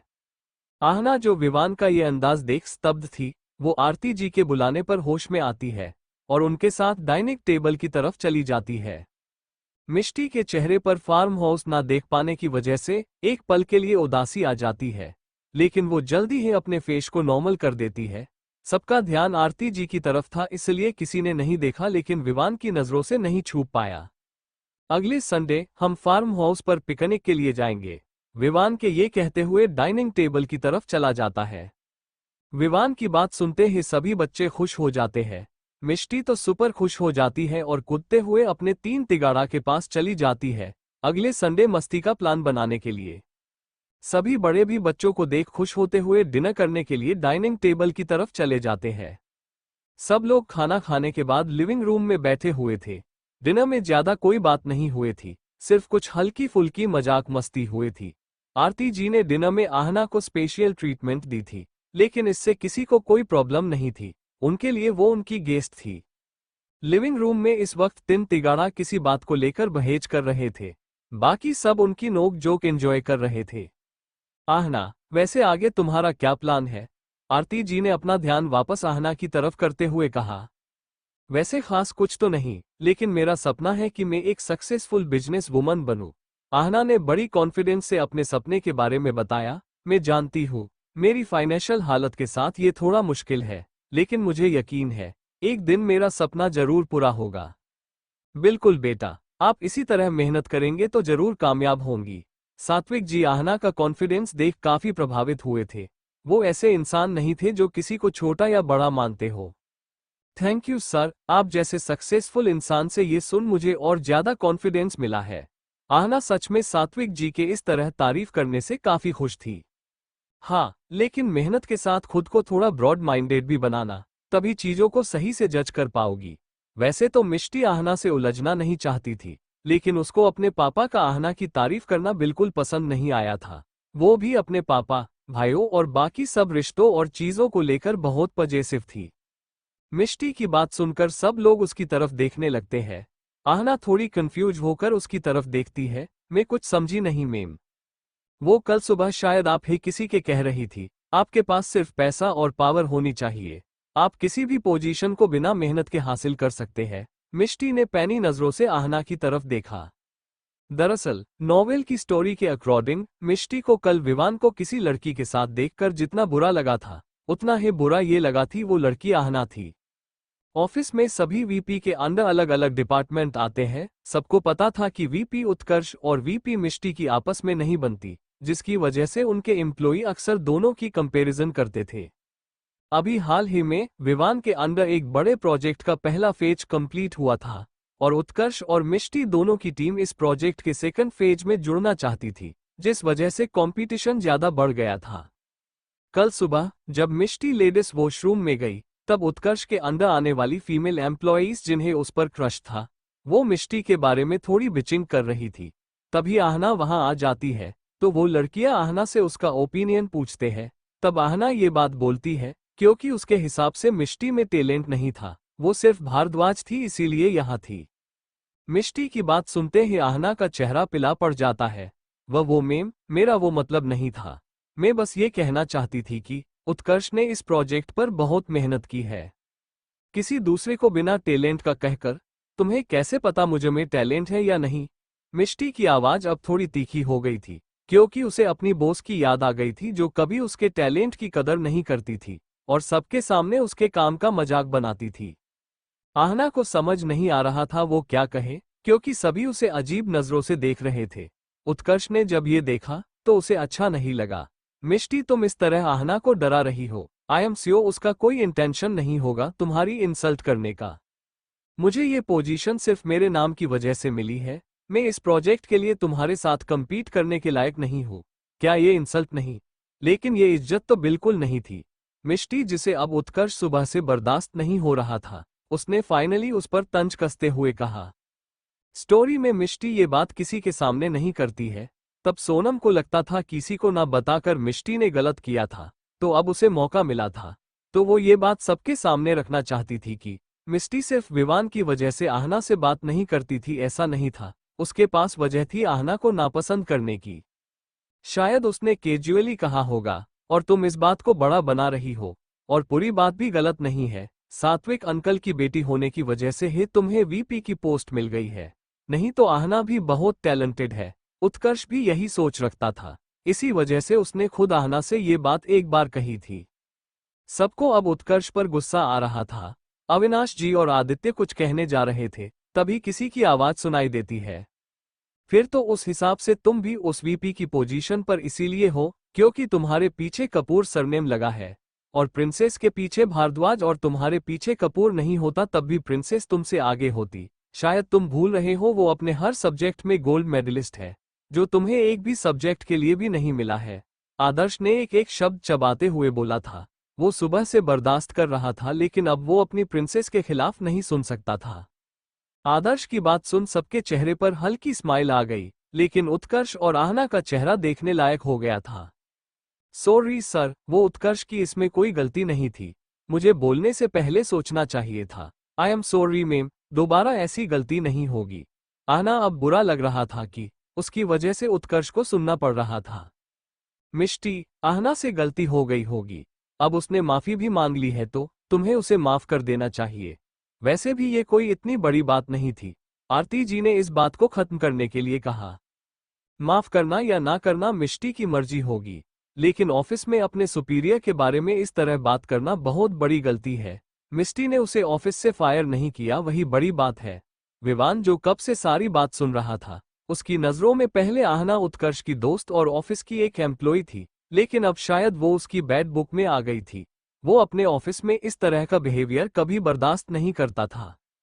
भाई, वो मेरी असिस्टेंट है, और दोस्त भी, उत्कर्ष ने दबी हुए आवाज में विवान को याद दिलाया। वो मानता था कि आहना की थोड़ी गलती है, उसे इस तरह ऑफिस में ये बात डिस्कस नहीं करनी चाहिए, और उसने माफी भी मांग ली थी, तो अब जॉब से निकलना ज्यादा हो जाएगा। उत्कर्ष की बात सुन विवान उसे घूरने लगता है। उसे अब गुस्सा आ रहा था कि उसके इस भाई को लोगों की पहचान नहीं है, और उसकी बात में आकर वो इस लड़की को कल पार्टनर बनाकर ले गया था। दोस्त है तो दोस्ती ऑफिस के बाहर रखो। उस हिसाब से ये भी इस पोस्ट पर इसीलिए है क्योंकि तुम्हारी दोस्त है। इसे कोई हक नहीं बनता किसी को जज करने का, खासकर अपने सुपीरियर को। आई am really sorry sir, and I am sorry ma'am. अगर आप चाहे तो मुझे जॉब से निकाल दीजिए, पर सच में मेरा ऐसा इंटेंशन नहीं था। मुझे नहीं पता मैंने ऐसा कैसे कह दिया। आहना की आंखों में नमी आ गई थी। वो बड़ी मुश्किल से अपने आंसू रोके हुए बैठी थी। उत्कर्ष, मुझे लगता है मुझे निकलना चाहिए, काफी लेट हो गया है। थैंक यू आंटी, आपने मुझे इतना प्यार दिया। बाकी सबको भी thank you. I am sorry, मेरी वजह से आपका फैमिली टाइम खराब हो गया। आहना बिना किसी की बात सुने अपनी जगह से खड़ी होकर बाहर की तरफ चली जाती है। आहना, उत्कर्ष को आहना को इस तरह देख बुरा लगता है। वो मिष्टी की तरफ गुस्से में देखता है। तुम ये बात कल ऑफिस में भी कर सकती थी, अभी करने की क्या जरूरत थी। आवाज नीचे रखो, गलती तुम्हारी दोस्त की थी, और मिष्टी की मर्जी, उसे ये कौन सी बात कहाँ करनी है। आदर्श ने खड़े होते हुए कहा। बस अब पानी उसके लिए सिर से ऊपर हो गया था। वो जनता था भारद्वाज परिवार सिर्फ उसके पापा की वजह से चुप है, वरना उत्कर्ष की जगह कोई और होता तो भारद्वाज उन्हें उनकी औकात दिखा दी होती। भाई, मिष्टी ने आदर्श का हाथ पकड़ हल्की स्माइल करते हुए नामे सिर हिला दिया। नोवेल में आदर्श का मिष्टी से बहुत खास रिश्ता दिखाया गया था। मिष्टी सिर्फ आदर्श को हे भाई बोलती थी, आदि को भैयू, जबकि निशित को निशी भाई या निशी ब्रो, और सिद्धार्थ को सीड भाई। जब रिद्धिमा जी की डेथ हुए तब आदर्श 6 साल का था। उस टाइम अविनाश जी अपने ही गम में डूबे हुए थे। तब सभी बच्चों को रोशनी जी ने ही संभाला था। रिधान का अभी जन्म ही हुआ था तो उसे एक्स्ट्रा केयर की जरूरत पड़ती थी, तो आदर्श मिष्टी और ऋष को संभालता था जो कुछ महीनों के थे। अविनाश जी और आरती जी की शादी 1.5 साल बाद हुए, तब तक तीनों भाई यही बड़े हुए थे। उस टाइम आदर्श 7-8 साल का हो गया था, जिस वजह से उसे आरती जी को एक्सेप्ट करना मुश्किल हो गया था। वो स्कूल के बाद यही आ जाता। रोशनी जी फिर अविसा ग्रुप में हेल्प करने के लिए ऑफिस जाया करती थी, तो वो और आदि मिलकर मिष्टी और ऋष को संभालते थे। उसकी नैनी होती थी लेकिन वो दोनों उसे भी मिष्टी के पास नहीं आने देते थे। Over possessiveness अनअम्यूज्ड। मिष्टी ने सेकंड सीजन के पहले इंसिडेंट में पढ़ा था। मिष्टी की मौत के बाद भारद्वाज और कपूर में दुश्मनी के साथ साथ कपूर परिवार भी अलग हो गया था। आदर्श अपने डैड और रिधान के साथ वही रहता था, जबकि विवान आरती जी और उत्कर्ष के साथ कहीं और शिफ्ट हो गया था। तुमने उसे ऑन द स्पॉट ऑफिस से निकाल देना चाहिए था, प्रिंसेस। तुम्हें ऐसे लोगों की बात सुनने की कोई जरूरत नहीं है। आदर्श ने मिष्टी के सामने बैठते हुए उसके सिर को सहलाया। हाँ मिठू, वैसे तो मुझसे बड़ा लड़ती हो, वही जाकर उसे पंच कर देना था। ऋष ने फिर आग में घी डाला। Cold sweat smile. प्रिंसेस, अगर तुम उसे फायर नहीं कर सकती थी तो तुम्हें मुझे बताना चाहिए था। मैं कर देता, और उसे ब्लैक लिस्ट भी कर देता। निशित ने अहाना की शकल सोचकर मुंह बिगड़ते हुए कहा। मिष्टी सबकी बात सुन हंसने लगी। इसी प्यार की वजह से तो मिष्टी थोड़ी स्पॉयल हो गई थी, पर अगर साथ में ऐसे भाई हो तो बिगड़ना बनता है। मुझे कोई फर्क ही नहीं पड़ा था उसके बोलने से, वैसे भी कुत्ते भौंकते रहते हैं। मिष्टी ने चमकती आंखों से सबकी तरफ देखा। तो फिर तुमने वो सब क्यों कहा मिठू? ऋष ने क्यूरियस होकर पूछा। बाकी सब भी क्यूरियस होकर उसे देख रहे थे, तो मिष्टी ने मुंह बिगड़ते हुए पाउट किया। डेट को उसकी तारीफ करने की क्या जरूरत थी? सब लोग हंसने लगते हैं क्योंकि उन्हें पता था प्रिंसेस की ओवर पजेसिवनेस। सिर्फ दो लोग ही नहीं हंस रहे थे, विवान और सात्विक जी। जी हाँ, आरती जी और उत्कर्ष तो आहना के पीछे गए हैं, अनअम्यूज्ड। सात्विक जी इसलिए क्योंकि उन्हें पता था कि कल अब उन्हें प्रिंसेस को मनाना पड़ेगा, जो बहुत ही मुश्किल था। और विवान बाबू तो किसी और ट्रैक पर चले गए थे। जी हाँ, वो ये सोचकर परेशान थे कि मिष्टी उसके लिए पजेसिव नहीं है, तभी तो उसके साथ आहना को देख उसने कुछ नहीं किया। मतलब हद है, बंदा अब इसलिए परेशान है कि कुछ नहीं किया, तो क्या मिष्टी उसके लिए पजेसिव नहीं है? यही सोचते हुए वो लिविंग रूम से निकलकर गार्डन की तरफ चला जाता है। उत्कर्ष आदर्श के डांटने पर विवान की तरफ मदद के लिए देखता है, लेकिन विवान के कुछ नहीं कहने पर वो आहना को समझाने उसके पीछे चला जाता है। आरती जी को भी आहना को रोते देख अच्छा नहीं लगा था, तो वो भी उसे चुप कराने उत्कर्ष के पीछे चले जाते हैं। आहना रोते हुए मैंशन के मेन गेट तक पहुंच गई थी, तभी उत्कर्ष ने दौड़ते आकर उसके सामने आ गया। सॉरी आहना, मुझे माफ कर दो। मुझे तुम्हें जबरदस्ती यहाँ बुलाना ही नहीं चाहिए था। ना मैं तुम्हें बुलाता और ना ये सब होता। नहीं उत्कर्ष, इसमें तुम्हारी गलती नहीं है। मुझे ऐसे किसी के बारे में कुछ गलत नहीं बोलना चाहिए था। मैं बस तुम्हारी मेहनत देखकर वो गलती कर दी। आहना ने होंठ को काटते हुए खुद को शांत करवा लिया था। आहना को इस तरह देखकर उत्कर्ष को बहुत बुरा लग रहा था। इट्स ओके, सबसे गलती हो जाती है। तुमसे भी हो गई, और फिर तुमने माफी भी मांग ली है। हाँ आहना बेटा, तुम अपना मन छोटा मत करो, और तुम फिक्र मत करो, मैं विवान से बात करूंगी, वो तुम्हें किसी को जॉब से नहीं निकलने देगा, ठीक है? आरती जी ने आहना के चेहरे पर प्यार से हाथ रखते हुए कहा। अब मोम ने भी कह दिया है, अब तो तुम्हें कोई कुछ नहीं कहेगा, तो अब चुप हो जाओ। उत्कर्ष अपनी मोम की बात सुन खुश हो गया था, क्योंकि विवान कभी आरती जी की बात नहीं टालता था। इट्स ओक आंटी, आप किसी से कुछ मत कहना। गलती मेरी थी, तो मैं नहीं चाहती मेरी वजह से आपके रिश्ते खराब हो। आहना अब तक शांत हो गई थी। तुम्हारी इतनी भी बड़ी गलती नहीं थी। हाँ, मानता हूं तुम्हें ऑफिस में वो नहीं बोलना चाहिए था, लेकिन मिष्टी चाहती तो उसी वक्त तुम्हें कन्फ्रंट कर सकती थी, लेकिन उसने इस बात को तब जाने दिया था। तो अभी यहाँ फैमिली के बीच नहीं उठाना चाहिए था। वो जानती थी इसे सभी फैमिली के लोग तुमसे नाराज हो जाएंगे। उत्कर्ष को अब आहना के लिए और बुरा लग रहा था। उत्कर्ष, मैंने कितनी बार समझाया है, मिष्टी के लिए अपनी ये कड़वाहट दूर करो, लेकिन तुम हो कि मेरी बात समझ में ही नहीं आती, और अब इस बच्ची को भी अपनी तरह परेशान कर रहे हो। ये सब तुम्हारी वजह से ही हुआ होगा। आरती जी ने उत्कर्ष को डांटते हुए कहा। सॉरी मोम, आगे से ध्यान रखूंगा। उत्कर्ष के चेहरे पर उदासी आ गई थी। मैं नहीं चाहती तुम्हारी वजह से दोनों परिवार में कोई मनमुटाव हो। अब जाओ और आहना को घर छोड़कर आओ। काफी रात हो गई है, बच्ची का अकेले जाना ठीक नहीं होगा। आरती ने उसका उदास चेहरा देख समझाते हुए कहा। ठीक है मोम, आगे से मैं ध्यान रखूंगा। आहना चले। उत्कर्ष कार की तरफ चला गया। Bye aunty and once again thank you. Ahana smile की और उन्हें बाय बोलते हुए उत्कर्ष के पीछे चली गई। आरती जी आहना और उत्कर्ष के जाने के बाद मेंशन के अंदर जा रही थी, तभी उनकी नजर गार्डन में खड़े विवान पर गई, जो किसी से कॉल पर बात कर रहा था, तो वो उसकी तरफ चली गई। विवान जो किसी से कॉल पर बात कर रहा था, उसने अपने पीछे कदमों की आहट सुनी तो पलटकर देखा। आप यहाँ क्या कर रही है? विवान ने आरती जी को देखकर कॉल कट कर दिया। वो मैं आहना को बाय कहने गई थी, बेचारी बच्ची बहुत रो रही थी। आरती जी ने विवान के पास आते हुए कहा। विवान घर की अंदर की तरफ जाने लगा। विवान को इस तरह जाता देखकर आरती जी ने उसे रोकते हुए कहा, विवान, मुझे लगता है तुम उस बच्ची पर ज्यादा ही सख्त हो गए थे। आरती जी को सच में आहना बहुत पसंद आई थी। मुझे उस लड़की के बारे में कोई बात नहीं करनी, विवान ने अपने कदम रोकते हुए कहा। विवान, तुम इतने पत्थर दिल कब से बन गए बेटा? उस बच्ची से अगर एक छोटी सी गलती हो गई है तो क्या तुम उसे माफ नहीं कर सकते? वैसे भी उसकी गलती इतनी भी बड़ी नहीं थी। आरती जी ने विवान के सामने आते हुए उसे समझाने की कोशिश करते हुए कहा।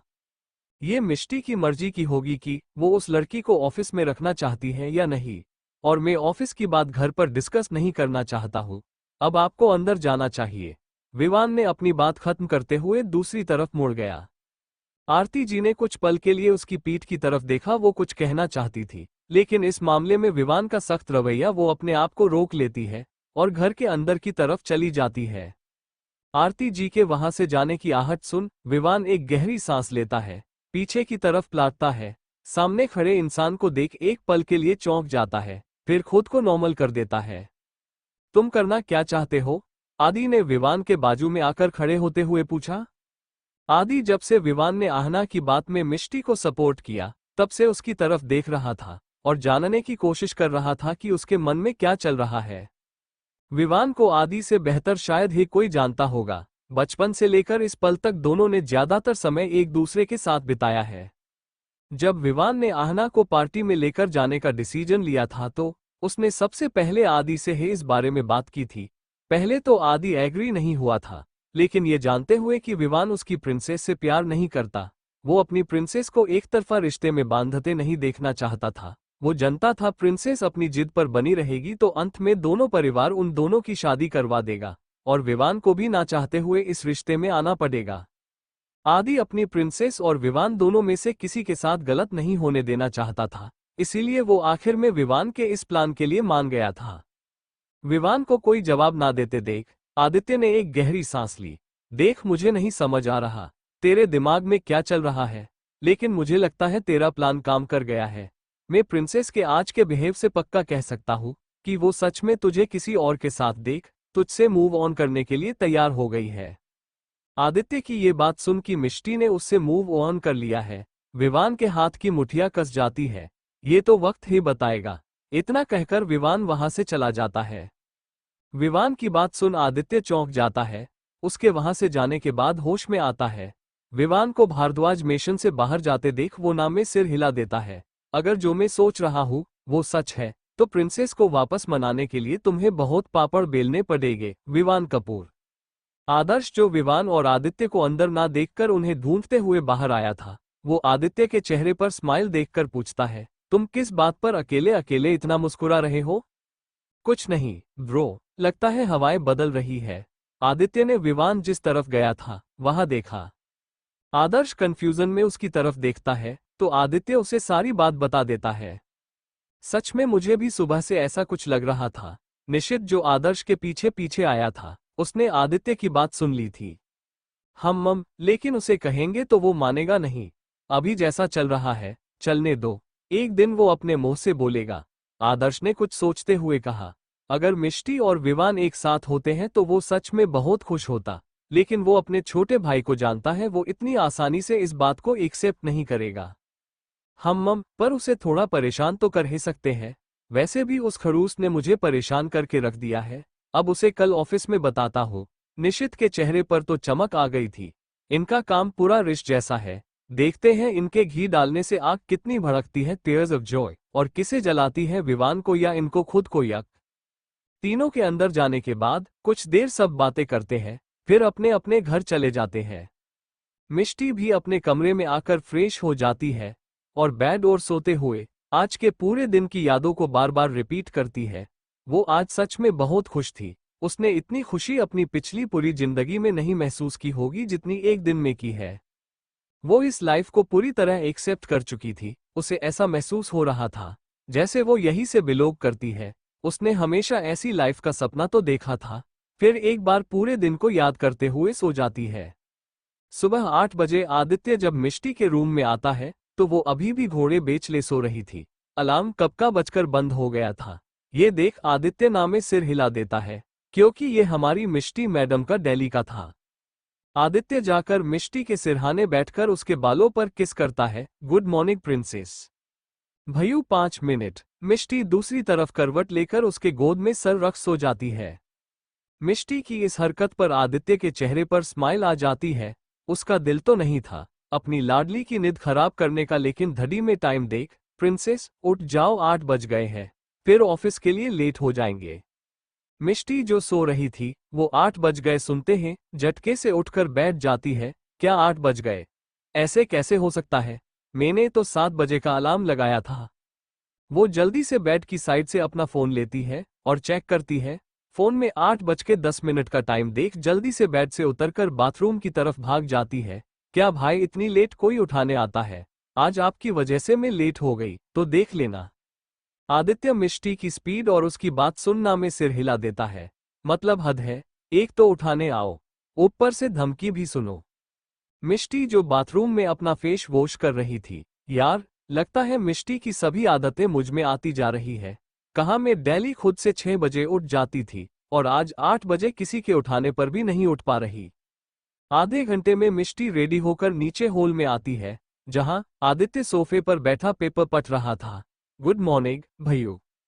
Good morning princess. मिष्टी को हॉल में आता देख आदित्य न्यूज़पेपर साइड में रख देता है। चलो ब्रेकफास्ट कर लेते हैं। मिष्टी आदित्य के साथ आकर डाइनिंग टेबल पर बैठ जाती है, फिर इधर से उधर देखते हुए, भैयू आज कोई दिखाई क्यों नहीं दे रहा? डेली तो पापा और अविनाश अंकल इस टाइम वॉक से वापस आ जाते हैं। हाँ, लेकिन आज तुम्हारे पापा और अविनाश भैया वॉक पर गए ही नहीं है।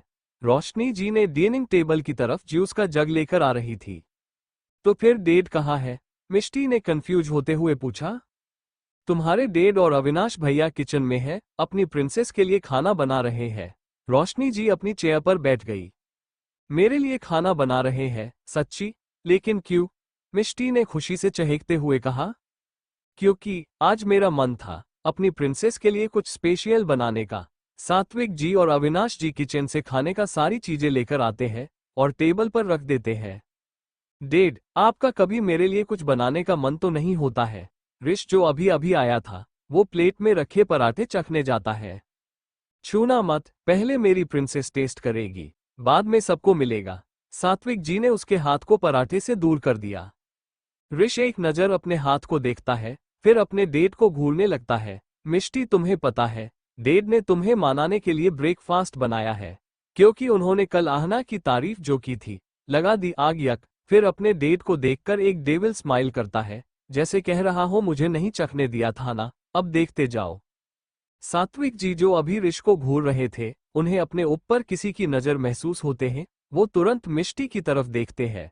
मिष्टी जो कल की खुशी में ये बात भूल गई थी, वो अपने डैड को घूरने लगती है। नहीं प्रिंसेस, ऐसी कोई बात नहीं है। डैड सच में आपके लिए आज ब्रेकफास्ट बनाना चाहते थे। सात्विक जी ने मिष्टी के पास चेयर में बैठते हुए उसके लिए खाना निकलने लगते हैं। तो ठीक है, मैं ये खाना खा लूंगी, लेकिन बाद में आपको मुझे मानने के लिए मैं कहूँ वो करना पड़ेगा। मिष्टी ने खाने की तरफ देखा तो उसको बहुत तेज भूख लग गई, इसीलिए उसने अभी ये मैटर साइड में रखने की सोची। बिल्कुल, मेरी प्रिंसेस कुछ कहे और मैं ना करूं, ऐसा हो सकता है? सात्विक जी ने चैन की सांस ली और अपनी प्रिंसेस को अपने हाथों से खाना खिलाने लगे। साथ में रिश बाबू को घूरा भी, जैसे कह रहे हो तुम्हें तो मैं बाद में देख लूंगा। Tears of Joy. मिष्टी आज पहली बार किसी और के हाथ से खाना खाकर बहुत खुश थी, और वो ज्यादा खा लेती है, जिस वजह से डाइनिंग टेबल से उठाकर हॉल में रखे सोफे पर आधी लेट जाती है। ज्यादा की खा लिया, मुझे नहीं लगता मुझसे अब चला जाएगा। तो आज घर पर रेस्ट कर लो।